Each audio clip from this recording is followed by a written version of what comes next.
ನಮಸ್ಕಾರ. ಮೆಗಾ ಸುದ್ದಿ ವಿಶೇಷ ಕಾರ್ಯಕ್ರಮಕ್ಕೆ ಸ್ವಾಗತ. ನಾನು ಪ್ರವೀಣ್ ಕುಂಬಾರ್. ಇವತ್ತಿನ ಮೆಗಾ ಸುದ್ದಿಯಲ್ಲಿ ನಿನ್ನೆ ಕಾವೇರಿ ನೀರು ನಿರ್ವಹಣಾ ಪ್ರಾಧಿಕಾರದಿಂದ CWRCಯಿಂದ ಕರ್ನಾಟಕಕ್ಕೆ ಬಂದಿರುವಂತಹ ಒಂದು ಆದೇಶ ಇಡೀ ರಾಜ್ಯದಾದ್ಯಂತ, ಅದರಲ್ಲೂ ವಿಶೇಷವಾಗಿ ಮಂಡ್ಯ, ಮದ್ದೂರು, ಹಳೆ ಮೈಸೂರು ಭಾಗದ ರೈತರನ್ನ ಕಿಚ್ಚೇಳಿಸುವಂತೆ ಮಾಡಿಬಿಟ್ಟಿದೆ. ಮುಂದಿನ 15 ದಿನಗಳ ಕಾಲ ಕರ್ನಾಟಕ ಪ್ರತಿನಿತ್ಯ 3500 ಕ್ಯೂಸೆಕ್ ನೀರಿನಂತೆ ಮುಂದಿನ 15 ದಿನಗಳ ಕಾಲ 4 TMC ನೀರನ್ನು ಪಕ್ಕದ ತಮಿಳುನಾಡಿಗೆ ಹರಿಸಬೇಕು ಅಂತ ನಿನ್ನೆ ಬಂದಿರುವಂಥ ಆದೇಶ.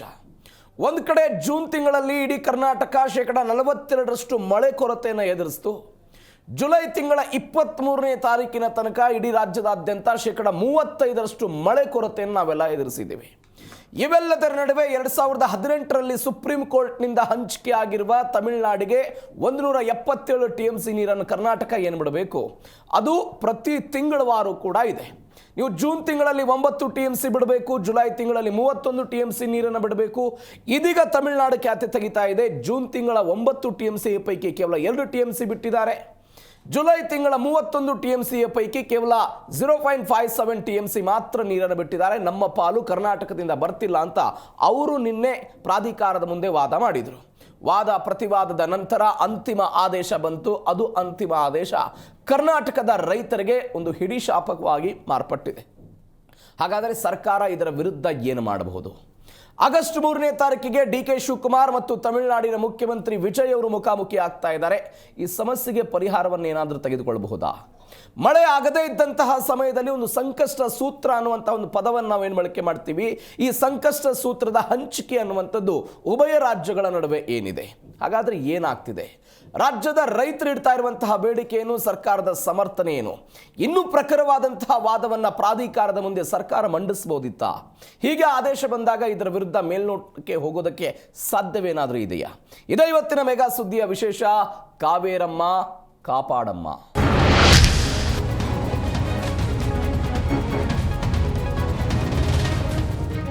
ಕರ್ನಾಟಕದಲ್ಲಿ ಮಳೆ ಇಲ್ಲ, ಜಲಾಶಯಗಳ ಒಳಹರಿವಿನ ಪ್ರಮಾಣ ಕಡಿಮೆಯಾಗಿದೆ. ಅದರಂತೆ ಈಗಾಗಲೇ ಕಾವೇರಿ ಕೊಳ್ಳದ 4 ಜಲಾಶಯಗಳಲ್ಲೂ ಕೂಡ ನೀರಿನ ಕೊರತೆ ಆಗ್ತಾ ಇರೋದನ್ನು ನೋಡ್ತಾ ಇದ್ದೀವಿ. ಇದರ ಪರಿಣಾಮವಾಗಿ ಇಲ್ಲಿಯ ರೈತರಿಗೆ ಬೆಳೆಗಳನ್ನು ಬೆಳೆಯೋದಕ್ಕೆ ನೀರು ಸಿಗ್ತಾ ಇಲ್ಲ. ರಾಜ್ಯ ಸರ್ಕಾರ ಹೇಳ್ತು, ಬೆಳೆಗಳನ್ನು ಬೆಳಿಬೇಡಿ, ಕುಡಿಯೋದಕ್ಕೆ ಮಾತ್ರ ನೀರನ್ನು ನೀವು ತೆಗೆದುಕೊಳ್ಳಬೇಕು ಅಂತ ಮುಖ್ಯಮಂತ್ರಿ DK ಶಿವಕುಮಾರ್ ಅವರು ಕೊಟ್ಟಂತ ಹೇಳಿಕೆ. ಇವೆಲ್ಲದರ ಹೊರತಾಗಿಯೂ ಕೂಡ ತಮಿಳುನಾಡಿಗೆ ನೀರು ಹೋಗ್ತಾ ಇರೋದು. ತಮಿಳುನಾಡಿಗೆ ನೀರು. ಮಂಡ್ಯ ಜಿಲ್ಲೆಯ ರೈತರುಗಳು ಚನ್ನಪಟ್ಟಣದಲ್ಲಿ ಇಲ್ಲೆಲ್ಲವೂ ಕೂಡ ಪ್ರತಿಭಟನೆಯನ್ನು ಮಾಡ್ತಾ ಇದ್ದಾರೆ. ಕನ್ನಡ ಪರ ಸಂಘಟನೆಗಳು CWRC ತೀರ್ಪಿನ ವಿರುದ್ಧ ನಿನ್ನೆಯಿಂದಲೂ ಕೂಡ ಹೋರಾಟವನ್ನು ಮಾಡ್ತಾ ಇರೋದು. ಹಾಗಾದರೆ ಪ್ರತಿ ಬಾರಿ ಸಮಸ್ಯೆ ಆದಾಗ ಇಂಥ ಹೋರಾಟಗಳನ್ನು ನೋಡ್ತೀವಿ. 2023ರಲ್ಲಿ ಕಾಂಗ್ರೆಸ್ ಸರ್ಕಾರ ಅಧಿಕಾರಕ್ಕೆ ಬಂತು. ಸಿದ್ದರಾಮಯ್ಯನವರು ಮುಖ್ಯಮಂತ್ರಿ ಆದರು. ಮೊದಲ ಅವಧಿಯಲ್ಲೇ ಸಂಪೂರ್ಣವಾದಂತಹ ಮಳೆ ಆಗಲಿಲ್ಲ. ಒನ್ಸ್ ಅಗೇನ್ ಅದೇ ಸಮಯದಲ್ಲಿ ಇಂಥದ್ದೊಂದು ಪರಿಸ್ಥಿತಿ ಬಂದಿತ್ತು. ಅವತ್ತು ಕೂಡ ಹೋರಾಟಗಳಾಯಿತು. ಅಂತಿಮವಾಗಿ ಏನಾಯಿತು? ಮಾರನೇ ವರ್ಷ ಮಳೆ ಆಯಿತು, ನಾವು ನೀರು ಬಿಟ್ವಿ. ಈಗ ಒನ್ಸ್ ಅಗೇನ್ 2026ನೇ ವರ್ಷದಲ್ಲಿದ್ದೀವಿ. ಇದೀಗ ಮಳೆ ಆಗ್ತಾ ಇಲ್ಲ. ಮಳೆ ಆಗದೆ ಇರೋ ಕಾರಣಕ್ಕಾಗಿ ಇಂಥದ್ದೊಂದು ಜ್ವಲಂತ ಸಮಸ್ಯೆ ಉಭಯ ರಾಜ್ಯಗಳ ನಡುವೆ ನಡ್ಕೊಂಡು ಬರ್ತಾ ಇದೆ. ಇದು ನಿನ್ನೆ ಮೊನ್ನೆಯಿಂದ ಶುರುವಾದದ್ದಲ್ಲ. ಅನೇಕ ವರ್ಷಗಳ ಇತಿಹಾಸವನ್ನು ಹೊಂದಿರುವಂತಹ ಕಾವೇರಿ ತೀರದ ಹೋರಾಟ. ಈ ಹೋರಾಟಕ್ಕೆ ಸಂಬಂಧಪಟ್ಟಂತೆ ಈಗ ಆಗ್ತಾ ಇರುವಂತಹ ಬೆಳವಣಿಗೆ ನೀವು ನೋಡಿ. ತಮಿಳುನಾಡಿಗೆ ಮುಂದಿನ 15 ದಿನಗಳ ಕಾಲ 4 TMC ನೀರನ್ನು ಹರಿಸಬೇಕು ಅಂತ ಆದೇಶ ಬಂದಿದೆ. 4 TMC ನೀರು. ಆ 4 TMCಯ ನೀರನ್ನು ಹರಿಸಿದರೆ ಸದ್ಯಕ್ಕೆ ನಮ್ಮ ಜಲಾಶಯದಲ್ಲಿರುವಂಥ ನೀರಿನ ಪ್ರಮಾಣ ಕೇವಲ 17.039 TMC ಮಾತ್ರ ನೀರಿದೆ. ಇದರಲ್ಲಿ 5 TMC ಡೆಡ್ ಸ್ಟೋರೇಜ್ ಅಂತ ಹೇಳ್ತಾರೆ. 5 TMC ನೀರೇನಿದೆ ಅದು ಡೆಡ್ ಸ್ಟೋರೇಜ್. 12 TMC ಮಾತ್ರ ನಮಗೆ ಬಳಕೆ ಮಾಡ್ಕೊಳ್ಳೋದಕ್ಕೆ ಅವಕಾಶ ಇದೆ. 12 TMC ಮಾತ್ರ ನಾವು ಬಳಕೆ ಮಾಡ್ಕೊಳ್ಬೋದು. ಒಳಹರಿವು 2552 ಇದೆ. 1745 ಹೊರಹರಿವಿನ ಕ್ಯೂಸೆಕ್ ಪ್ರಮಾಣದಲ್ಲಿ ಇರೋದು. ಈ ಪರಿಪ್ರಮಾಣದಲ್ಲಿ ನಮ್ಮ ನೀರಿನ ಮಟ್ಟ ಇದ್ದಾಗ ಒಂದು ವೇಳೆ ಜಲಾನಯನ ಪ್ರದೇಶದಲ್ಲಿ ಮತ್ತಷ್ಟು ಮಳೆ ಪ್ರಮಾಣ ಕಡಿಮೆಯಾಗಿ ಒಳಹರಿವಿನ ಪ್ರಮಾಣ ಏನಾದರೂ ಕಡಿಮೆ ಆಗಿಬಿಟ್ರೆ ನಾಳೆ ಬೆಂಗಳೂರು ಸೇರಿದಂತೆ ಬೆಂಗಳೂರಿನ ಸುತ್ತಮುತ್ತಲಿನ ಜಿಲ್ಲೆಗಳಿಗೂ ಕೂಡ ಕುಡಿಯುವ ನೀರಿಗೆ ಹಾಹಾಕಾರ ಆಗಬಹುದು ಅನ್ನೋದು ಸದ್ಯಕ್ಕೆ ಇರುವಂತಹ ಆತಂಕ. ಈ ಆತಂಕದ ನಡುವೆ ತಮಿಳುನಾಡಿಗೆ ನೀರು ಹರಿಸಬೇಕು ಅಂತ CWRC ಆದೇಶವನ್ನು ಕೊಡ್ತಲ್ಲ, ಈಗ ರಾಜ್ಯದಲ್ಲಿ ಆಗ್ತಾ ಇರುವಂತಹ ಚರ್ಚೆ, ಸರ್ಕಾರ ತನ್ನ ವಾದವನ್ನು ಸಮರ್ಪಕವಾಗಿ ಪ್ರಾಧಿಕಾರದ ಮುಂದೆ ಮಂಡಿಸಲಿಲ್ಲ. ಪ್ರಾಧಿಕಾರದ ಮುಂದೆ ತನ್ನ ವಾದವನ್ನು ಸಮರ್ಪಕವಾಗಿ ಮಂಡಿಸಿದ್ರೆ ಇಂಥದ್ದೊಂದು ಸಮಸ್ಯೆ ಆಗ್ತಾ ಇರಲಿಲ್ಲ ಅಂತ ಅನೇಕ ಜನ ಹೋರಾಟಗಾರರು ಹೇಳ್ತಾ ಇರೋದು. ಕರ್ನಾಟಕ ವಾದ ಏನು ಮಾಡ್ತಾ ಹಾಗಾದರೆ? ಕರ್ನಾಟಕ ಒಂದು ಅಂಶದಲ್ಲಿ ವಾದ ಮಾಡ್ತು, ಕಳೆದ 30 ವರ್ಷಗಳ ಸರಾಸರಿ ನೀರಿನ ಪ್ರಮಾಣ ಏನಿದೆ ಶೇಕಡ 65.86ರಷ್ಟು ಕಡಿಮೆಯಾಗಿದೆ. 65.86ರಷ್ಟು ಕಡಿಮೆಯಾಗಿದೆ. ಮುಂಗಾರು ಮತ್ತೆ ಪ್ರಖರವಾಗುವಂಥ ಯಾವ ಮುನ್ಸೂಚನೆಯೂ ಕೂಡ ಕರ್ನಾಟಕದಲ್ಲಿ ಕಂಡು ಬರ್ತಾ ಇಲ್ಲ. ಮಳೆಯ ಪ್ರಮಾಣ ಕಡಿಮೆ ಆಗುತ್ತೆ. ಹೀಗಾಗಿ ತಮಿಳುನಾಡಿಗೆ ನೀರು ಹರಿಸೋದಕ್ಕೆ ಕಷ್ಟ ಸಾಧ್ಯ ಅಂತ ಅಧಿಕಾರಿಗಳು ತಿಳಿಸಿದರು. ನಮ್ಮ ಬಳಿ ಸಂಗ್ರಹವಾಗಿರುವಂಥ ನೀರನ್ನು ಈಗ ಮಾತ್ರ ನಾವು ಕುಡಿಯೋದಕ್ಕೆ ಮಾತ್ರ ಬಳಸಬಹುದು. ರಾಜ್ಯದ ನೀರಿನ ಸಮಸ್ಯೆ ಗಂಭೀರವಾಗಿದೆ. ಎಲ್ಲ ಸಮಸ್ಯೆಗಳನ್ನು ಕೂಡ ಪ್ರಾಧಿಕಾರದ ಮುಂದಿಟ್ಟರು, ಆದರೆ ಪ್ರಾಧಿಕಾರ ಮಾತು ಕೇಳಲಿಲ್ಲ. ಯಾಕಂದರೆ 2018ರ ತೀರ್ಪು ಬಂದಿದೆ. ಸುಪ್ರೀಂ ಕೋರ್ಟ್ನ ಅಂತಿಮ ತೀರ್ಪಿನ ಪ್ರಕಾರ ತಮಿಳುನಾಡಿಗೆ 404 TMC, ಕರ್ನಾಟಕಕ್ಕೆ 284 TMC, ಕೇರಳಕ್ಕೆ 30 TMC, ಪುದುಚೇರಿಗೆ 7 TMC, ಸಮುದ್ರಕ್ಕೆ 14 TMC ಹರಿದು ಹೋಗುತ್ತೆ. ಆ 404 TMC ಏನು ತಮಿಳುನಾಡಿಗೆ ಸಿಗಬೇಕು. ಆ 404 TMC ಪೈಕಿ 177 TMC ಕರ್ನಾಟಕದ ಈ ಬಿಳಿಗಂಡ್ಲು ಜಲಾಶಯದಿಂದ ತಮಿಳುನಾಡಿಗೆ ಹೋಗಬೇಕಾಗುತ್ತೆ. ಇದನ್ನು ವಾದ ಮಂಡನೆ ಮಾಡುವ ಮುಖಾಂತರ ತಮಿಳುನಾಡವರು ಹೇಳ್ತಾ ಇರ್ತಾರೆ, ನೋಡಿ, ಒಂದು ಹಂಚಿಕೆಯ ಪ್ರಕಾರ ಪ್ರತಿ ತಿಂಗಳು ಕೂಡ ಅವರಿಗೆ ನೀರು ಹರಿದು ಹೋಗಬೇಕು. ಅದರಲ್ಲೂ ವಿಶೇಷವಾಗಿ ಯಾವಾಗ ಕರ್ನಾಟಕದಲ್ಲಿ ಮಳೆಗಾಲ ಶುರುವಾಗುತ್ತಲ್ಲ, ಆ ಮಳೆಗಾಲದ ನಂತರ ಇದೆಲ್ಲವೂ ಕೂಡ ಆಗುತ್ತೆ. ನೀವು ಜೂನ್ ತಿಂಗಳಲ್ಲಿ 9 TMC ಹರಿಸಬೇಕು, ಜುಲೈ ತಿಂಗಳಲ್ಲಿ 31 TMC, ಆಗಸ್ಟ್ ತಿಂಗಳಲ್ಲಿ 45 TMC, ಸೆಪ್ಟೆಂಬರಲ್ಲಿ 36 TMC, ಅಕ್ಟೋಬರಲ್ಲಿ 22 TMC, February, March, April, May ಈ 4 ತಿಂಗಳುಗಳ ಕಾಲ ನಾವು ನೀರು ಹರಿಸುವಂಥ ಅವಶ್ಯಕತೆ ಇಲ್ಲ, 0 TMC. ಆದರೆ ಈಗ ಬರ್ತಾ ಇರುವಂತಹ ಪ್ರಶ್ನೆ ಏನು? ನೀವು ಜೂನ್ ತಿಂಗಳಲ್ಲಿ ಹರಿಸಬೇಕಾದಂಥ 9 TMC ಪೈಕಿ ಕೇವಲ 2 TMC ಹರಿಸಿದ್ದೀರಿ, ನಮಗೆ -7 TMC ಸಿಕ್ಕಿದೆ ಅಂತ ತಮಿಳುನಾಡವರು ಹೇಳ್ತಾ ಇದ್ದಾರೆ. ಈ ಕರ್ನಾಟಕದ ವಾದ ಏನು? ನಮ್ಮ ಬಳಿಯೇ ಕುಡಿಯೋದಕ್ಕೆ ನೀರಿಲ್ಲ, ನಮ್ಮ ಜಲಾಶಯವೇ ಸದ್ಯಕ್ಕೆ ಖಾಲಿಯಾಗಿದೆ, ನಮಗೆ ಕುಡಿಯೋದಕ್ಕೆ ನೀರು ಇಲ್ಲದೆ ಇದ್ದಾಗ ತಮಿಳುನಾಡಿಗೆ ಹರಿಸುವಂಥ ಪ್ರಶ್ನೆ ಎಲ್ಲಿ ಬರುತ್ತೆ ಅಂತ. ಈ ವಾದ ಪ್ರತಿವಾದ ಕೇವಲ ಇವತ್ತಿನದ್ದಲ್ಲ. ಯಾವಾಗ ಕರ್ನಾಟಕದಲ್ಲಿ ಮಳೆಯ ಪ್ರಮಾಣ ಕಡಿಮೆ ಆಗುತ್ತೋ ಆವಾಗ ಕರ್ನಾಟಕ ಇದೇ ವಾದವನ್ನು ಮಂಡನೆ ಮಾಡ್ತಾ ಬರುತ್ತೆ. ಇವೆಲ್ಲದರ ನಡುವೆ ಒಂದು ಸಂಕಷ್ಟ ಸೂತ್ರ ಉಭಯ ರಾಜ್ಯಗಳ ನಡುವೆ ಇರೋದು. ಈ ಸಂಕಷ್ಟ ಸೂತ್ರ ವೈಜ್ಞಾನಿಕವಾಗಿ ಇದ್ದದ್ದೇ ಇಂಥದ್ದೊಂದು ಸಮಸ್ಯೆಗೆ ಕಾರಣ ಆಗ್ತಾ ಇದೆ ಅಂತ ಅನೇಕರ ವಾದ ಇದೆ. ಈಗ ಉದಾಹರಣೆಗೆ ನಮ್ಮ ಒಟ್ಟಾರೆ ಜಲಾಶಯಗಳಲ್ಲಿ 40% ನೀರಿನ ಕೊರತೆ ಆಯಿತು ಅಂತ ತಿಳ್ಕೊಳ್ಳಿ. ಆ 40% ನೀರಿನ ಕೊರತೆ ಆದಾಗ ನಾವು ತಮಿಳುನಾಡಿಗೆ ಹರಿಸಬಹುದಾದಂಥ 40% ನೀರನ್ನು ಕಡಿಮೆ ಮಾಡ್ಬೋದು ಅಂತ. ಯಾವುದ್ರ ಮುಖಾಂತರ? ಮಾತುಕತೆಯ ಮುಖಾಂತರ, ಉಭಯ ರಾಜ್ಯಗಳ ಅಂಡರ್ಸ್ಟ್ಯಾಂಡಿಂಗ್ನ ಮುಖಾಂತರ ಇಂಥದ್ದೊಂದು ಸಮಸ್ಯೆಯನ್ನು ಬಗೆಹರಿಸ್ಕೊಳ್ಬೋದು ಅಂತ. ಆದರೆ ಇದು ಸಾಧ್ಯ ಆಗುತ್ತಾ? ಆಗ್ತಾ ಇಲ್ಲ. ಇದಕ್ಕೆ ಬೆಸ್ಟ್ ಎಕ್ಸಾಂಪಲ್ 2012ರಲ್ಲಿ ತಮಿಳುನಾಡಿನ ಮುಖ್ಯಮಂತ್ರಿ ಆಗಿದ್ದಂತಹ ಜಯಲಲಿತಾ ಅವರು ಕರ್ನಾಟಕದಲ್ಲಿ ಮುಖ್ಯಮಂತ್ರಿ ಆಗಿದ್ದಂತಹ ಜಗದೀಶ್ ಶೆಟ್ಟರ್ ಅವರನ್ನು ಭೇಟಿ ಮಾಡೋದಕ್ಕೆ ಬೆಂಗಳೂರಿಗೆ ಬರ್ತಾರೆ. ನಮ್ಮಲ್ಲಿ ಮಳೆ ಕೊರತೆ ಇದೆ, ನಮಗೆ ನೀರಿಲ್ಲ ಕುಡಿಯೋದಕ್ಕೆ ಅಂತ ಜಗದೀಶ್ ಶೆಟ್ಟರ್ ಹೇಳಿದರು. ಇಲ್ಲ, ನಮಗೆ ಸಾಂಬಾ ಬೆಳೆಯನ್ನು ಬೆಳೀತಾ ಇದ್ದೀವಿ, ನಮ್ಮ ಸಾಂಬಾ ಬೆಳೆಗೆ ನಮಗೆ ನೀರು ಬೇಕು, 32 TMCಯನ್ನು ಮುಂದಿನ 15 ದಿನಗಳ ಕಾಲ ನಮಗೆ ಹರಿಸಬೇಕು ಅಂತ ಜಯಲಲಿತಾ ಅವರು ಕಡ್ಡಿ ಮುರಿದಂಗೆ ಹೇಳಿದರು. ಅಂದರೆ ನೀರು, ಜಲ, ಭಾಷೆ ವಿಚಾರದಲ್ಲಿ ತಮಿಳುನಾಡವರು ಪ್ರಾದೇಶಿಕ ಪಕ್ಷಗಳು ಇರೋದಲ್ಲಿ ಅಲ್ಲೆಲ್ಲವೂ ಕೂಡ ಅನೇಕ ವರ್ಷಗಳಿಂದ ಪ್ರಾದೇಶಿಕ ಪಕ್ಷ ಆಡಳಿತವನ್ನು ನಡೆಸ್ತಾ ಇರೋದನ್ನು ನೋಡ್ತಾ ಇದ್ದೀವಿ. ನಮ್ಮಲ್ಲಿ ರಾಷ್ಟ್ರೀಯ ಪಕ್ಷಗಳ ದರ್ಬಾರ್ ಇರೋದನ್ನು ನೋಡ್ತಾ ಇದ್ದೀವಿ. ಅವರು ರಾಜ್ಯದ ವಿಚಾರಕ್ಕೆ ಬಂದಾಗ ಒಗ್ಗಟ್ಟಾಗ್ತಾರೆ, ನಮ್ಮ ರಾಜ್ಯದ ವಿಚಾರಕ್ಕೆ ಬಂದಾಗ ಏನೆಲ್ಲ ಬೆಳವಣಿಗೆಗಳಾಗಿದ್ದನ್ನೆಲ್ಲವನ್ನು ಕೂಡ ನಾವು ನೋಡ್ತಾ ಇದ್ದೀವಿ. ಇವೆಲ್ಲದರ ನಡುವೆ ಇಂಥದ್ದೊಂದು ಬೆಳವಣಿಗೆ ಆಗ್ತಾ ಇದೆ. ಹಾಗಾದರೆ ಈಗ ಬಂದಿರುವಂತಹ ತೀರ್ಪಿನ ವಿರುದ್ಧ ನಾವು ಏನು ಮಾಡಬಹುದು? ನಾವು ನಿನ್ನೆಯೂ ಕೂಡ ಇದ್ರ ಬಗ್ಗೆ ಚರ್ಚೆ ಮಾಡಿದ್ವಿ. ರಾಜಕೀಯವಾಗಿ SM ಕೃಷ್ಣ, ಬಂಗಾರಪ್ಪನಂತಹ ನಾಯಕರುಗಳು ಸಿಡಿದೆದ್ದಿದ್ರು, ಆದೇಶದ ವಿರುದ್ಧವೇ ಸಿಡಿದೇಳುವ ಪ್ರಯತ್ನವನ್ನು ಮಾಡಿದರು. ಸಿಡಿದೇಳುವ ಪ್ರಯತ್ನವನ್ನು ಮಾಡಿದ ನಂತರವೂ ಕೂಡ ಅಂತಿಮ ಫಲಿತಾಂಶ ಏನಾಗಿತ್ತು? ತಮಿಳುನಾಡಿಗೆ ನೀರು ಬಿಡೋದೇ ಅಂತಿಮ ಫಲಿತಾಂಶ ಆಗಿತ್ತು. ಇದೀಗ ಕಾವೇರಿ ಕೊಳ್ಳದ ಭಾಗದವರೇ ಇವತ್ತಿನ ಕರ್ನಾಟಕದ ಮುಖ್ಯಮಂತ್ರಿಯಾಗಿದ್ದಾರೆ DK ಶಿವಕುಮಾರ್. ಇದಕ್ಕಾಗಿ ಒಂದು ಮೇಕೆದಾಟು ಯೋಜನೆಯನ್ನು ಮಾಡಬೇಕು ಅಂತ ಒಂದು ಕನಸಿನಲ್ಲಿರೋರು. ಈ ಮೇಕೆದಾಟು ಯೋಜನೆಗೆ ಸಂಬಂಧಪಟ್ಟಂತೆಯೂ ಕೂಡ ಕೇಂದ್ರ ಸರ್ಕಾರದಿಂದ ಒಂದು ಸಿಹಿ ಸುದ್ದಿ ಬಂದಿದೆ ಅಂತ ಮೊನ್ನೆಯೂ ಕೂಡ ನೋಡಿದ್ವಿ. ಹಾಗಾದರೆ ಏನಾಗುತ್ತೆ ಈ ಪ್ರಕರಣ ಅನ್ನೋದು ಸದ್ಯಕ್ಕಿರುವ ಕುತೂಹಲ.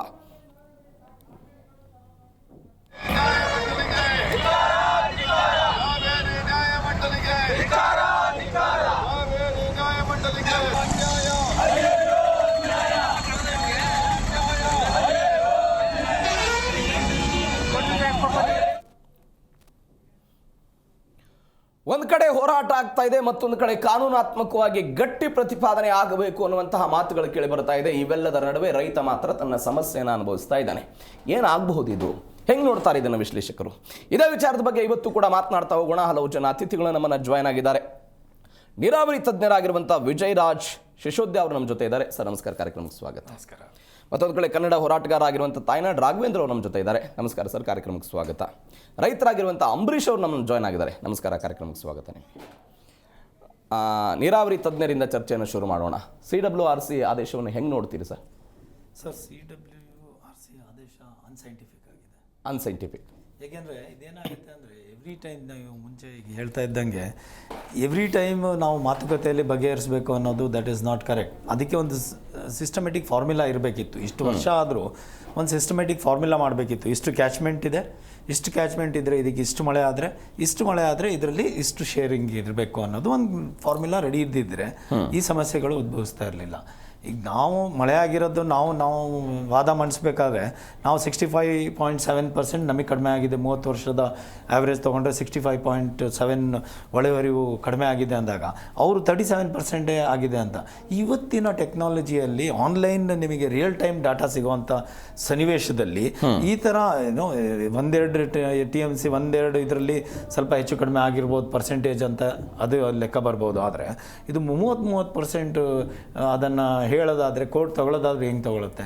ಯಾವ ಆಧಾರದ ಮೇಲೆ ತೊಗೊಳ್ತು? ಒಂದು ಕೂಡ ಅಪಾಯಿಂಟೆಡ್ ಒಂದು ಏನೋ ಫ್ಯಾಕ್ಟ್ ಫೈಂಡಿಂಗ್ ಕಮಿಟಿ ಅಂಡ್ ಇದು ಮಾಡ್ಬೋದಾಗಿತ್ತು. ಏಕಾಏಕಿ ನಾವು ಡಿಸಿಷನ್ ತೊಗೊಂಡಾಗ ಅಂದರೆ ಈಗ ನನಗೆ ಕುಡಿಯೋಕ್ಕೆ ನೀರಿಲ್ದಿದ್ದಾಗ ಪಕ್ಕದವನಿಗೆ ನೀರು ಕೊಡು ಅಂದರೆ ಅದು ಮಾನವೀಯತೆ ದೃಷ್ಟಿಯಿಂದ ಬೇಕಲ್ಲ. ನಿಮ್ಮದು ಟೆಕ್ನಿಕಲ್ ಹೌದು, ನನಗೆ ಸಿಗಬೇಕು ಕರೆಕ್ಟ್, ನನ್ನ ಹತ್ರ ಇದ್ರೆ ತಾನೇ ನಾನು ನಿನಗೆ ಕೊಡೋದು. ಸೊ ಆ ಥರ ಇರಬೇಕಾದ್ರೆ ಅದನ್ನು ಯಾಕೆ ಸೈಂಟಿಫಿಕ್ ಆಗಿ ಒಂದು ಎಲ್ಲ ಉಭಯ ರಾಜ್ಯಗಳನ್ನು ಕೂರಿಸಿ ನೀರಿದ್ದಿದ್ದಾಗ ಅದು ಇಷ್ಟು ಪರ್ಸೆಂಟೇಜ್ ಇಷ್ಟು ಕ್ಯಾಚ್ಮೆಂಟ್ ಏರಿಯಾ ಇದೆ, ಇಷ್ಟು ಕ್ಯಾಚ್ಮೆಂಟ್ ಏರಿಯಾಗೆ ಇಷ್ಟು ಮಳೆ ಬಂದರೆ ಇಷ್ಟು ನೀರು ಬರುತ್ತೆ. That is all scientifically calculate ಮಾಡೋವಂಥ ವಿಷಯಗಳು. ಆ ಕ್ಯಾಲ್ಕುಲೇಟ್ ಮಾಡಿದ ವಿಷಯಗಳಲ್ಲಿ ಇಷ್ಟು ಬಂದಾಗ ಇಷ್ಟು ಕಡಿಮೆ ಆದರೆ ಇಷ್ಟಿಷ್ಟು ಆಟೋಮೆಟಿಕ್ಲಿ ಕಡಿಮೆ ಆಗಿಬಿಡಬೇಕು. ಅದನ್ನು ಎವ್ರಿ ಟೈಮ್ ಜನರಿಗೆ ಸಂಕಷ್ಟಕ್ಕೆ ತಂದುಬಿಟ್ಟು ಎವ್ರಿ ಟೈಮ್ ಜನ ರಸ್ತೆಗೆ ಎಲ್ಲ ಕೆಲಸ ಬಿಟ್ಬಿಟ್ಟು ರಸ್ತೆಯಲ್ಲಿ ಬರೋ ಅಂಥ ಆ ಥರ ಪರಿಸ್ಥಿತಿ ಉದ್ಭವ ಆಗಬೇಕಾ? ನಾವು ಇವತ್ತಿಷ್ಟು ವರ್ಷ ಆದ್ರೂ ಇದನ್ನೇ ಫೈಟ್ ಮಾಡ್ತಾ ಇರಬೇಕಾ? ನಾವು ಒಂದು ಅಕ್ಕಪಕ್ಕದ ರಾಜ್ಯಗಳಲ್ಲಿ ಎನಿಮಿಟಿ ತರಬೇಕಾ? ಸಿವಿಲ್ ವಾರ್ ಥರ ಸಿಚುವೇಶನ್ ಆಗಿತ್ತು ಮುಂಚೆನೂ. ಸಿವಿಲ್ ವಾರೇ ಆಗಿಬಿಟ್ಟಿದ್ರು. ತಮಿಳ್ನಾಡವ್ರು ಕಂಡ್ರೆ ನಮ್ಮನ್ನು ಕಂಡ್ರೆ ನಾವು ಬಸ್ಗಳನ್ನು ಪುಡಿ ಮಾಡಿದ್ವಿ, ಅವ್ರ ಬಸ್ಗಳನ್ನ ನಮ್ಮ ಪುಡಿ ಇದನ್ನು ಮತ್ತೆ ನಾವು ಇನ್ನೂ ಅಲ್ಲೇ ಇದ್ದೀವಲ್ಲ. ಹಂಗಾರೆ ನಾವು ಯಾವ ಕಾಲದಲ್ಲಿದ್ದೀವಿ ಈಗ? ನಾವು ಏನೋ ಪ್ರಗತಿ ಬಗ್ಗೆ ಮಾತಾಡ್ತೀವಿ. ನಾವು ಇದನ್ನೇ ಒಂದು ಇತ್ಯರ್ಥ ಮಾಡೋಕ್ಕಾಗ್ದಲ್ಲೇ ಇರೋರು ನಾವು ಏನು ಪ್ರಗತಿ ಬಗ್ಗೆ ಮಾತಾಡ್ತೀವಿ? ಸೊ ಇದನ್ನು ಏನೋ ಬುದ್ಧಿಜೀವಿಗಳು, ಬ್ಯೂರೋಕ್ರಾಟ್ಸು ಎಲ್ಲರೂ ಒಂದು ಸತಿ ಕೂತ್ಕೊಂಡ್ಬಿಟ್ಟು ಇಷ್ಟೇ ನೀರು, ಇಷ್ಟು ವರ್ಷಕ್ಕೆ ಇಷ್ಟು ನೀರು ಒಳಹರಿವು ಇದ್ದರೆ ಇಷ್ಟೇ ನೀರು. ನನ್ನ ಪ್ರಶ್ನೆ ಇರೋದು ಸರ್, 2018ರಲ್ಲಿ ಸುಪ್ರೀಂ ಕೋರ್ಟ್ನ ತೀರ್ಪು ಏನು ಬಂದಿದೆ, ಆ ಸುಪ್ರೀಂ ಕೋರ್ಟ್ನಲ್ಲಿ ಸಾಮಾನ್ಯವಾದಂತಹ ಮಳೆ ಆದಂಥ ವರ್ಷದಲ್ಲಿ ಅನ್ನುವಂಥ ಒಂದು ಪದ ಪ್ರಯೋಗ ಬರೋದು. ಅಂದರೆ ಸಾಮಾನ್ಯವಾಗಿ ಎಷ್ಟು ಮಳೆ ಆಗುತ್ತೆ ಅದರ ಆಧಾರದ ಮೇಲೆ ನೀರಿನ ಹಂಚಿಕೆ ಅಂತ. ಹೌದು. ಸೊ ಅದೇ ಆವಾಗ ಮಳೆ ಕಡಿಮೆ ಆಗದಿದ್ದಾಗ ಏನು ಅನ್ನೋದು ಅಲ್ಲಿ ಡಿಫೈನ್ ಆಗಿಬಿಡ್ಬೇಕಿತ್ತು. ಓಕೆ, ನೀವು ಡಿಫೈನ್ ಆಗದಲ್ಲೇ ಇರೋದ್ರಿಂದ ಈ ಪ್ರಾಬ್ಲಮ್ಮು. ಅವ್ರು ಏನು ಹೇಳ್ತಾ ಇದ್ದಾರೆ, ಅವ್ರದ್ದು ವಾದ ಹೇಳ್ತಾ ಇದ್ದಾರೆ, ನಮಗೆ ಈಗ ಬರೀ 37% ಮಾತ್ರ ಕಡಿಮೆ ಆಗಿದೆ, ನಮಗೆ ನಮ್ಮ ನೀರು ನೀವು ಕೊಡಿ ಅಂತ. ಸೊ ಬಟ್ ಅದನ್ನು ಅವರು ಸುಪ್ರೀಂ ಕೋರ್ಟ್ ಅವರೇ ಆಗಲಿ ಅಥವಾ ಈ ಕಾವೇರಿ ವಾಟರ್ ಟ್ರಿಬ್ಯುನಲ್ ಅವರು ಆಗಲಿ, ದೇ ಶುಡ್ ಹ್ಯಾವ್ ಡಿಸೈಡೆಡ್ ನಿಮಗೆ ಇಷ್ಟು ಮಳೆ ಆದರೆ ಈ ತಿಂಗಳಲ್ಲಿ ಇಷ್ಟು ಮಳೆ ಆದರೆ ಇಷ್ಟೇ, ಇದನ್ನೇ ನಾವು ಏನೋ ಕರೆಕ್ಟಾಗಿ ಹಂಚ್ಕೋಬೋದಾಗಿತ್ತು. ಈಗ ನೀರೇ ಇಲ್ದಿದ್ದಾಗ ನಮ್ಮ ಹತ್ರ ಇರೋದೇ 17 TMC ನೀರು, ಅದರಲ್ಲಿ 5-6 TMC ನೀರು ಬರೀ ಡೆಡ್ ಸ್ಟೋರೇಜಲ್ಲಿದೆ. ನಮಗೆ ಕರೆಕ್ಟಾಗಿ ನೀವು ಇವತ್ತು ಕ್ಯಾಲ್ಕುಲೇಟ್ ಮಾಡಿದ್ರಿ, ಇವತ್ತು ಒಳಬರುವ ನೀವು ಡಾಟಾ ತೊಗೊಂಡ್ರೆ ನಾವು ಕರೆಕ್ಟಾಗಿ ಈ ಸತಿ ನಾವು ಕುಡಿಯೋದಕ್ಕೆ ನೀರು ಕೊಡೋಕ್ಕಾಗಲ್ಲ ಅಂಥ ಸಾಮರ್ಥ್ಯನೂ ಇಲ್ಲ ನಮ್ಮ ಹತ್ರ. ಆ ಥರ ಇರಬೇಕಾದ್ರೆ ನಮಗೆ ಈಗ ಒಳಹರಿವು ಇನ್ನೂ ಕಡಿಮೆ ಆಗುತ್ತೆ. ಯಾಕಂದರೆ ಮಳೆನೇ ಆಗಿಲ್ಲ, ಕ್ಯಾಚ್ಮೆಂಟ್ ಏರಿಯಾದಲ್ಲಿ ಮಳೆ ಇಲ್ಲ. ಮಳೆ ಇಲ್ದಿದ್ದಾಗ ಒಳಹರಿವು ಕ್ಯಾಚ್ಮೆಂಟ್ ಏರಿಯಾದಿಂದ ನೀರು ಒಳಹರಿವು ಕಡಿಮೆ ಆಗೋದಕ್ಕೆ ಸುಮಾರು ಬೇರೆ ಬೇರೆ ಕಾರಣಗಳೂ ಇದೆ. ಅದನ್ನು ಇವರು ಇದು ಮಾಡಬೇಕಿತ್ತು. ಅಂದರೆ ನಾವು when we are using water, ನಾವು ಅಲ್ಲಿರೋ ಕ್ಯಾಚ್ಮೆಂಟ್ ಏರಿಯಾ, ಕಾವೇರಿ ಕ್ಯಾಚ್ಮೆಂಟ್ ಏರಿಯಾನ ಎಷ್ಟರ ಮಟ್ಟಿಗೆ ನಾವು ಕಾಪಾಡ್ತಾ ಇದ್ವಿ, ಅದನ್ನು ಬಫರ್ ಝೋನ್ ಮಾಡಿಬಿಟ್ಟು ಎಷ್ಟು ಗಿಡ ಹಾಕಿದ್ವಿ. ನಮ್ಮ ಮಂಡಳಿಗಳು, ವಾಟರ್ ಮಂಡಳಿಗಳು ಅದ್ರ ಕಡೆ ಡಿಮ್ಯಾಂಡ್, ನಾವು ಬರೀ ಡಿಮ್ಯಾಂಡ್ ಸೈಡ್ ಮಾತ್ರ ಮಾತಾಡ್ತಾ ಇದ್ವಿ. ಸಪ್ಲೈ ಸೈಡಲ್ಲಿ ನಾವೇನು ಮಾಡಿದ್ವಿ? ನಾವು ಅಲ್ಲಿ ನೀರು ಹಿಂಗೋದಕ್ಕೆ ಏನು ಕಾರ್ಯಕ್ರಮಗಳು ತೊಗೊಂಡಿದ್ದೀವಿ, ನಾವು ಕಾಡು ಬೆಳೆಸೋದಕ್ಕೆ ಏನು ಕಾರ್ಯಕ್ರಮಗಳು ತೊಗೊಂಡಿದ್ದೀವಿ, ಅದನ್ನು ಬಫರ್ ಝೋನ್ ಮಾಡಿಬಿಟ್ಟು ರಿಸರ್ವ್ ಇದನ್ನು ಮಾಡಿದ್ದೀವಿ, ಅಲ್ಲಿ ಮರನೇ ಕಡಿಯೋಂಗಿಲ್ಲ ಆ ಝೋನನ್ನು ಡೆವಲಪ್ ಮಾಡಿದ್ದೀವ. ನಾವು ಬರೀ ಡಿಮ್ಯಾಂಡ್ ಸೈಟಲ್ಲಿ ಮಾತಾಡ್ತಾ ಇದ್ದೀವಿ. ನಾವು ರೈತರಿಗೆ ಸಂಕಷ್ಟ ಆಗ್ತಾ ಇರಬೇಕಾದ್ರೆ ನಾವು ಅದನ್ನು ಫಸ್ಟ್ ಎಂಟ್ರಿ ಮಾಡಬೇಕಿತ್ತು. ತಮಿಳ್ನಾಡವ್ರಿಗೂ ಕೇಳಬೇಕಿತ್ತು ನೀವು, ಅಥವಾ ಕೇರಳದವ್ರಿಗೂ ಕೇಳಬೇಕಿತ್ತು ನೀವು. ನಮ್ಮನ್ನು ನೀರು ಉಪಯೋಗಿಸ್ಬೇಕಾದ್ರೆ ನಮ್ಮದು ಕ್ಯಾಚ್ಮೆಂಟ್ ಏರಿಯಾ, ಈ ಕ್ಯಾಚ್ಮೆಂಟ್ ಏರಿಯಾ ಉಳಿಸೋದಕ್ಕೆ ನಿಮ್ಮದು ಕಾಂಟ್ರಿಬ್ಯೂಷನ್ನ ಕೊಡುಗೆ ಏನಿದೆ? ನೀವು ಬರೀ ನೀರಿನ ಬಗ್ಗೆ ಕೇಳ್ತೀರಾ ಅಂದಬೇಕೆಲ್ಲ. ನೀರು ಬರೋದಿಲ್ಲಿಂದ ಬರಬೇಕಾದ್ರೆ ಆ ಕ್ಯಾಚ್ಮೆಂಟ್ ಏರಿಯಾದಲ್ಲಿ ನೀರು ಭೂಮಿಗೆ ಹಿಂಗಬೇಕು, ಹಿಂಗ್ಬಿಟ್ಟು ಅದು ಬರ್ತಾ ಇರಬೇಕು, ಕಾಲಕ್ರಮೇಣ ಕಂಟಿನ್ಯೂಸ್ ನೀರು ಬರಬೇಕು ಅಂದರೆ ನೀರು ಹಿಂಗಬೇಕು. ಈಗ ಆಮೇಲೆ ಏನಾಗಿದೆ, ಕ್ಲೈಮೇಟಿಕ್ ಚೇಂಜಸ್ ಆಗಿಬಿಟ್ಟು ನೀರಿನ ಏರ್ಪೇರ್ ಆಗಿದೆ.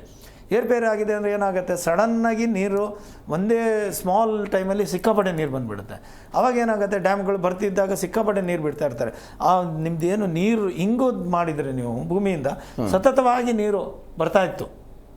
ನಾವು ಅದನ್ನು ಬಿಟ್ವಿ. ಅದು 2-3 ಫ್ಯಾಕ್ಟ್ರಿ ಇದ್ದಂಥ ನಾವು ಗಿಡಗಳು ಕಡ್ದಾಕಿದ್ವಿ, ಕಾಡುಗಳನ್ನು ನಾಶ ಮಾಡಿದ್ವಿ.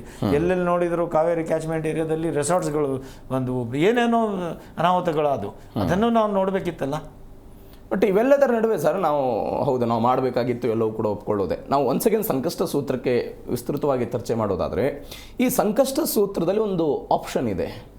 ಆಪ್ಷನ್ ಏನು ಅಂತ ಹೇಳಿದ್ರೆ, ಕಾವೇರಿ ನೀರು ನಿರ್ವಹಣಾ ಪ್ರಾಧಿಕಾರ, ಅದರ ಜೊತೆಗೆ ನಿಯಂತ್ರಣ ಸಮಿತಿ. ಈ ನಿಯಂತ್ರಣ ಸಮಿತಿಗಳು ಮಳೆಯಾಗದಿದ್ದಂತಹ ಸಮಯದಲ್ಲಿ ನೀರಿನ ಮಟ್ಟ ಎಷ್ಟಿದೆ ಅನ್ನೋದನ್ನ ಪರಿಶೀಲನೆ ಮಾಡಿ ಅವುಗಳಿಗೆ ಆದೇಶ ಕೊಡೋದಕ್ಕೆ ಅವಕಾಶ ಇದೆ. ಹೌದು, ಅದೇನು ಆಗ್ದಲೇ ಆಗಿದೆ. ಅದೇ ದೊಡ್ಡ ತಪ್ಪಾಗಿರೋದು. ಅದನ್ನು ಆಮೇಲೆ ಅಲ್ಲಿ ನಾವು ನೋಡಬೇಕಾಗತ್ತೆ. ಮಾನವೀಯತೆಯನ್ನು ನೋಡ್ಬೇಕು. ಇಲ್ಲಿ ಕುಡಿಯೋದಕ್ಕೆ ನೀರಿಲ್ಲ. ನಮ್ಮ CM ಅವರು ಅವಾಗಲೇ ಹೇಳಿದರು ಪಾಪ ರೈತರಿಗೆ, ನೀವು ಮಾಡಬೇಡಿ ಯಾಕಂದ್ರೆ ನಮ್ಮಲ್ಲಿ ನೀರಿಲ್ಲ ಅಂತ. ಸೊ ನಮ್ಮಲ್ಲಿ ನೀರಿಲ್ಲ ಅಂದಾಗ ಅದನ್ನು ಆಲ್ರೆಡಿ ನಾವು ಮನವರಿಕೆ ಮಾಡಿದ್ವಿ. ಪಾಪ ರೈತರು ಅದನ್ನು ಸುಮ್ಮನೆ ಬೆಳೆ ಹಾಕಿಬಿಟ್ಟು ಹಾನಿ ಮಾಡೋದ್ಕೊಳ್ಳೋದ್ಕಿಂತ ದೇ ಆಲ್ಸೋ ಎಷ್ಟೋ ಜನ ಮಾಡಿಕೊಂಡ್ರು, ಎಷ್ಟೋ ಜನ ರಿಸ್ಕು ತೊಗೊಂಡಿದ್ದಾರೆ. ಆದರೆ ಅದನ್ನು ನೀವು ಹೇಳೋ ಥರ ಅದನ್ನು ಮಾಡ್ಬೋದಾಗಿತ್ತು. ಅಷ್ಟು ಅರ್ಜೆಂಟ್ ಏನಿತ್ತು, ತರಾತರಿ ಏನಿತ್ತು, ಅದನ್ನು ಒಂದು 4 ದಿವಸ ಮಾಡಿ ಫ್ಯಾಕ್ಟ್ ಫೈಂಡಿಂಗ್ ಕಮಿಟಿ ಕಳಿಸ್ಬಿಟ್ಟು ಏನು ಆ್ಯಕ್ಚುಯಲ್ ವಾಸ್ತವಾಂಶ ಇದೆ ಅದನ್ನು ನೋಡ್ಬೋದಾಗಿತ್ತಲ್ಲ. ಅದನ್ನು ನೋಡ್ದಲ್ಲೇ ಸಡನ್ನಾಗಿ ತರಾತರಿ ಬರೀ ಆರ್ಗ್ಯುಮೆಂಟ್ ಸೈಕಲ್ಲೇ ಮಾಡಿಬಿಟ್ಟು ಈ ಥರ ಸಿಚುವೇಶನ್ಸು ಒಂದು ಕೋರ್ಟ್ ರೂಮಲ್ಲಿ ಕೂತ್ಕೊಂಡು ಅಥವಾ ಒಂದು AC ರೂಮಲ್ಲಿ ಕೂತ್ಕೊಂಡು ತೊಗೊಂಡು ಅಂತ ನಿರ್ಣಯ ಅಲ್ಲ. It is affecting the common man, the last ಮ್ಯಾನಿಗೂ ಎಫೆಕ್ಟ್ ಆಗೋವಂಥ ಸಂಗತಿಗಳು ಇದು. ಇದನ್ನು ನಾವು ಆಯ್ತು ಏನಾದರೂ ಆದರೆ ಆಗಲಿ ಅನ್ನೋದು ಇಲ್ಲಿ ಏನೋ ಜನ ನೋಡ್ತಾ ಇರ್ಬೋದು. ಇವತ್ತೆಲ್ಲ ಕೆಲಸ ಕಾರ್ಯ ಎಲ್ಲ ಬಿಟ್ಬಿಟ್ಟು ರೋಡಲ್ಲಿ ನಿಂತಿದ್ದಾರೆ. ಅವ್ರ ಜೀವನದ ಅಳಿವು ಉಳಿವು ಪ್ರಶ್ನೆ ಆಗಿದೆ ಇವತ್ತು. ಆ ಥರ ಇರಬೇಕಾದ್ರೆ ನಾವು ಈ ಥರ ಪ್ರಶ್ನೆಗಳನ್ನು ಈ ಥರ ಇದನ್ನು ತರಾತರಿಯಾಗಿ ತಗೊಳ್ಳೋ ಅಂಥದ್ದು ಇರಲ್ಲ. ಸೊ ನಾವು ವಾದ ಮಂಡನೆಯಲ್ಲಿ ಇದಾಗಿದ್ರೂ ತಿಳಿದವರಿಗೆ ನಾವು ವಾದ ಮಂಡನೆ ಮಾಡ್ತಾ ಇರ್ಬೇಕಾದ್ರೆ ಈಗ ಅನ್ಸಕ್ಕೆ ಶುರು ಆಗಿದೆ ಅವರಿಗೆ. ಹಂಗಾರೆ ಅಷ್ಟೂ ನಮ್ಮ ಕಾಮನ್ ಮ್ಯಾನಿಗೆ ಈಗ ಒಂದು ಬೇಸಿಕ್ ಪ್ರಶ್ನೆ ಬಂದ್ಬಿಡುತ್ತೆ ಸರ್. ನಾನು ಬರ್ತೀನಿ ವಾಪಸ್ ಅವ್ರ ಕಡೆ. ಒಂದು ಬೇಸಿಕ್ ಪ್ರಶ್ನೆ ಬಂದ್ಬಿಡುತ್ತೆ ಸರ್. ನೀವು ಕ್ವಿಕ್ ಆಗಿ ಈ ಪ್ರಶ್ನೆಗೆ ರಿಯಾಕ್ಷನ್ ಕೊಡಿ. ನೀವು ಅವಾಗ ಹೇಳಿದ್ರಿ AC ರೂಮಲ್ಲಿ ಕುಳಿತುಕೊಂಡು ಉತ್ತರವನ್ನು ಕೊಡ್ತಾರೆ ಇತ್ಯಾದಿ. ಹೌದು, ಒಪ್ಪಿಕೊಳ್ಳುವಂಥದ್ದೇ. ನೀವು ಪ್ರತಿ ಬಾರಿ ಸಮಸ್ಯೆ ಬಂದಾಗ ಇದೇ ಉತ್ತರವನ್ನು ಕೊಡ್ತೀವಿ ನಾವು. ಇದಕ್ಕೊಂದು ಅಂತಿಮ ಪರಿಹಾರ ಅನ್ನೋದು ಇಲ್ವಾ? ಹೌದು, ಅದೇ ನಾನು ಹೇಳ್ತಾ ಇದ್ದೆ. ಏನಂದ್ರೆ ಮುಂಚೆನೇ ಇದಾಗ್ಬಿಡ್ಬೇಕಿತ್ತು. ಇಷ್ಟು ಮಳೆ ಬಂದಾಗ ಇಷ್ಟೇ ನೀರು ಬಿಡೋದು ಅನ್ನೋದು ಒಂದು ಫಾರ್ಮುಲಾ ಆಗ್ಬಿಡ್ಬೇಕು. ಸಂಕಷ್ಟ ಸೂತ್ರ ಹಂಚಿಕೆ ಆಗಬೇಕಾಗಿತ್ತು 18ರಲ್ಲಿ ಅದು ಇರಬೇಕಿತ್ತು. ಬರ್ತೀನಿ ಸರ್.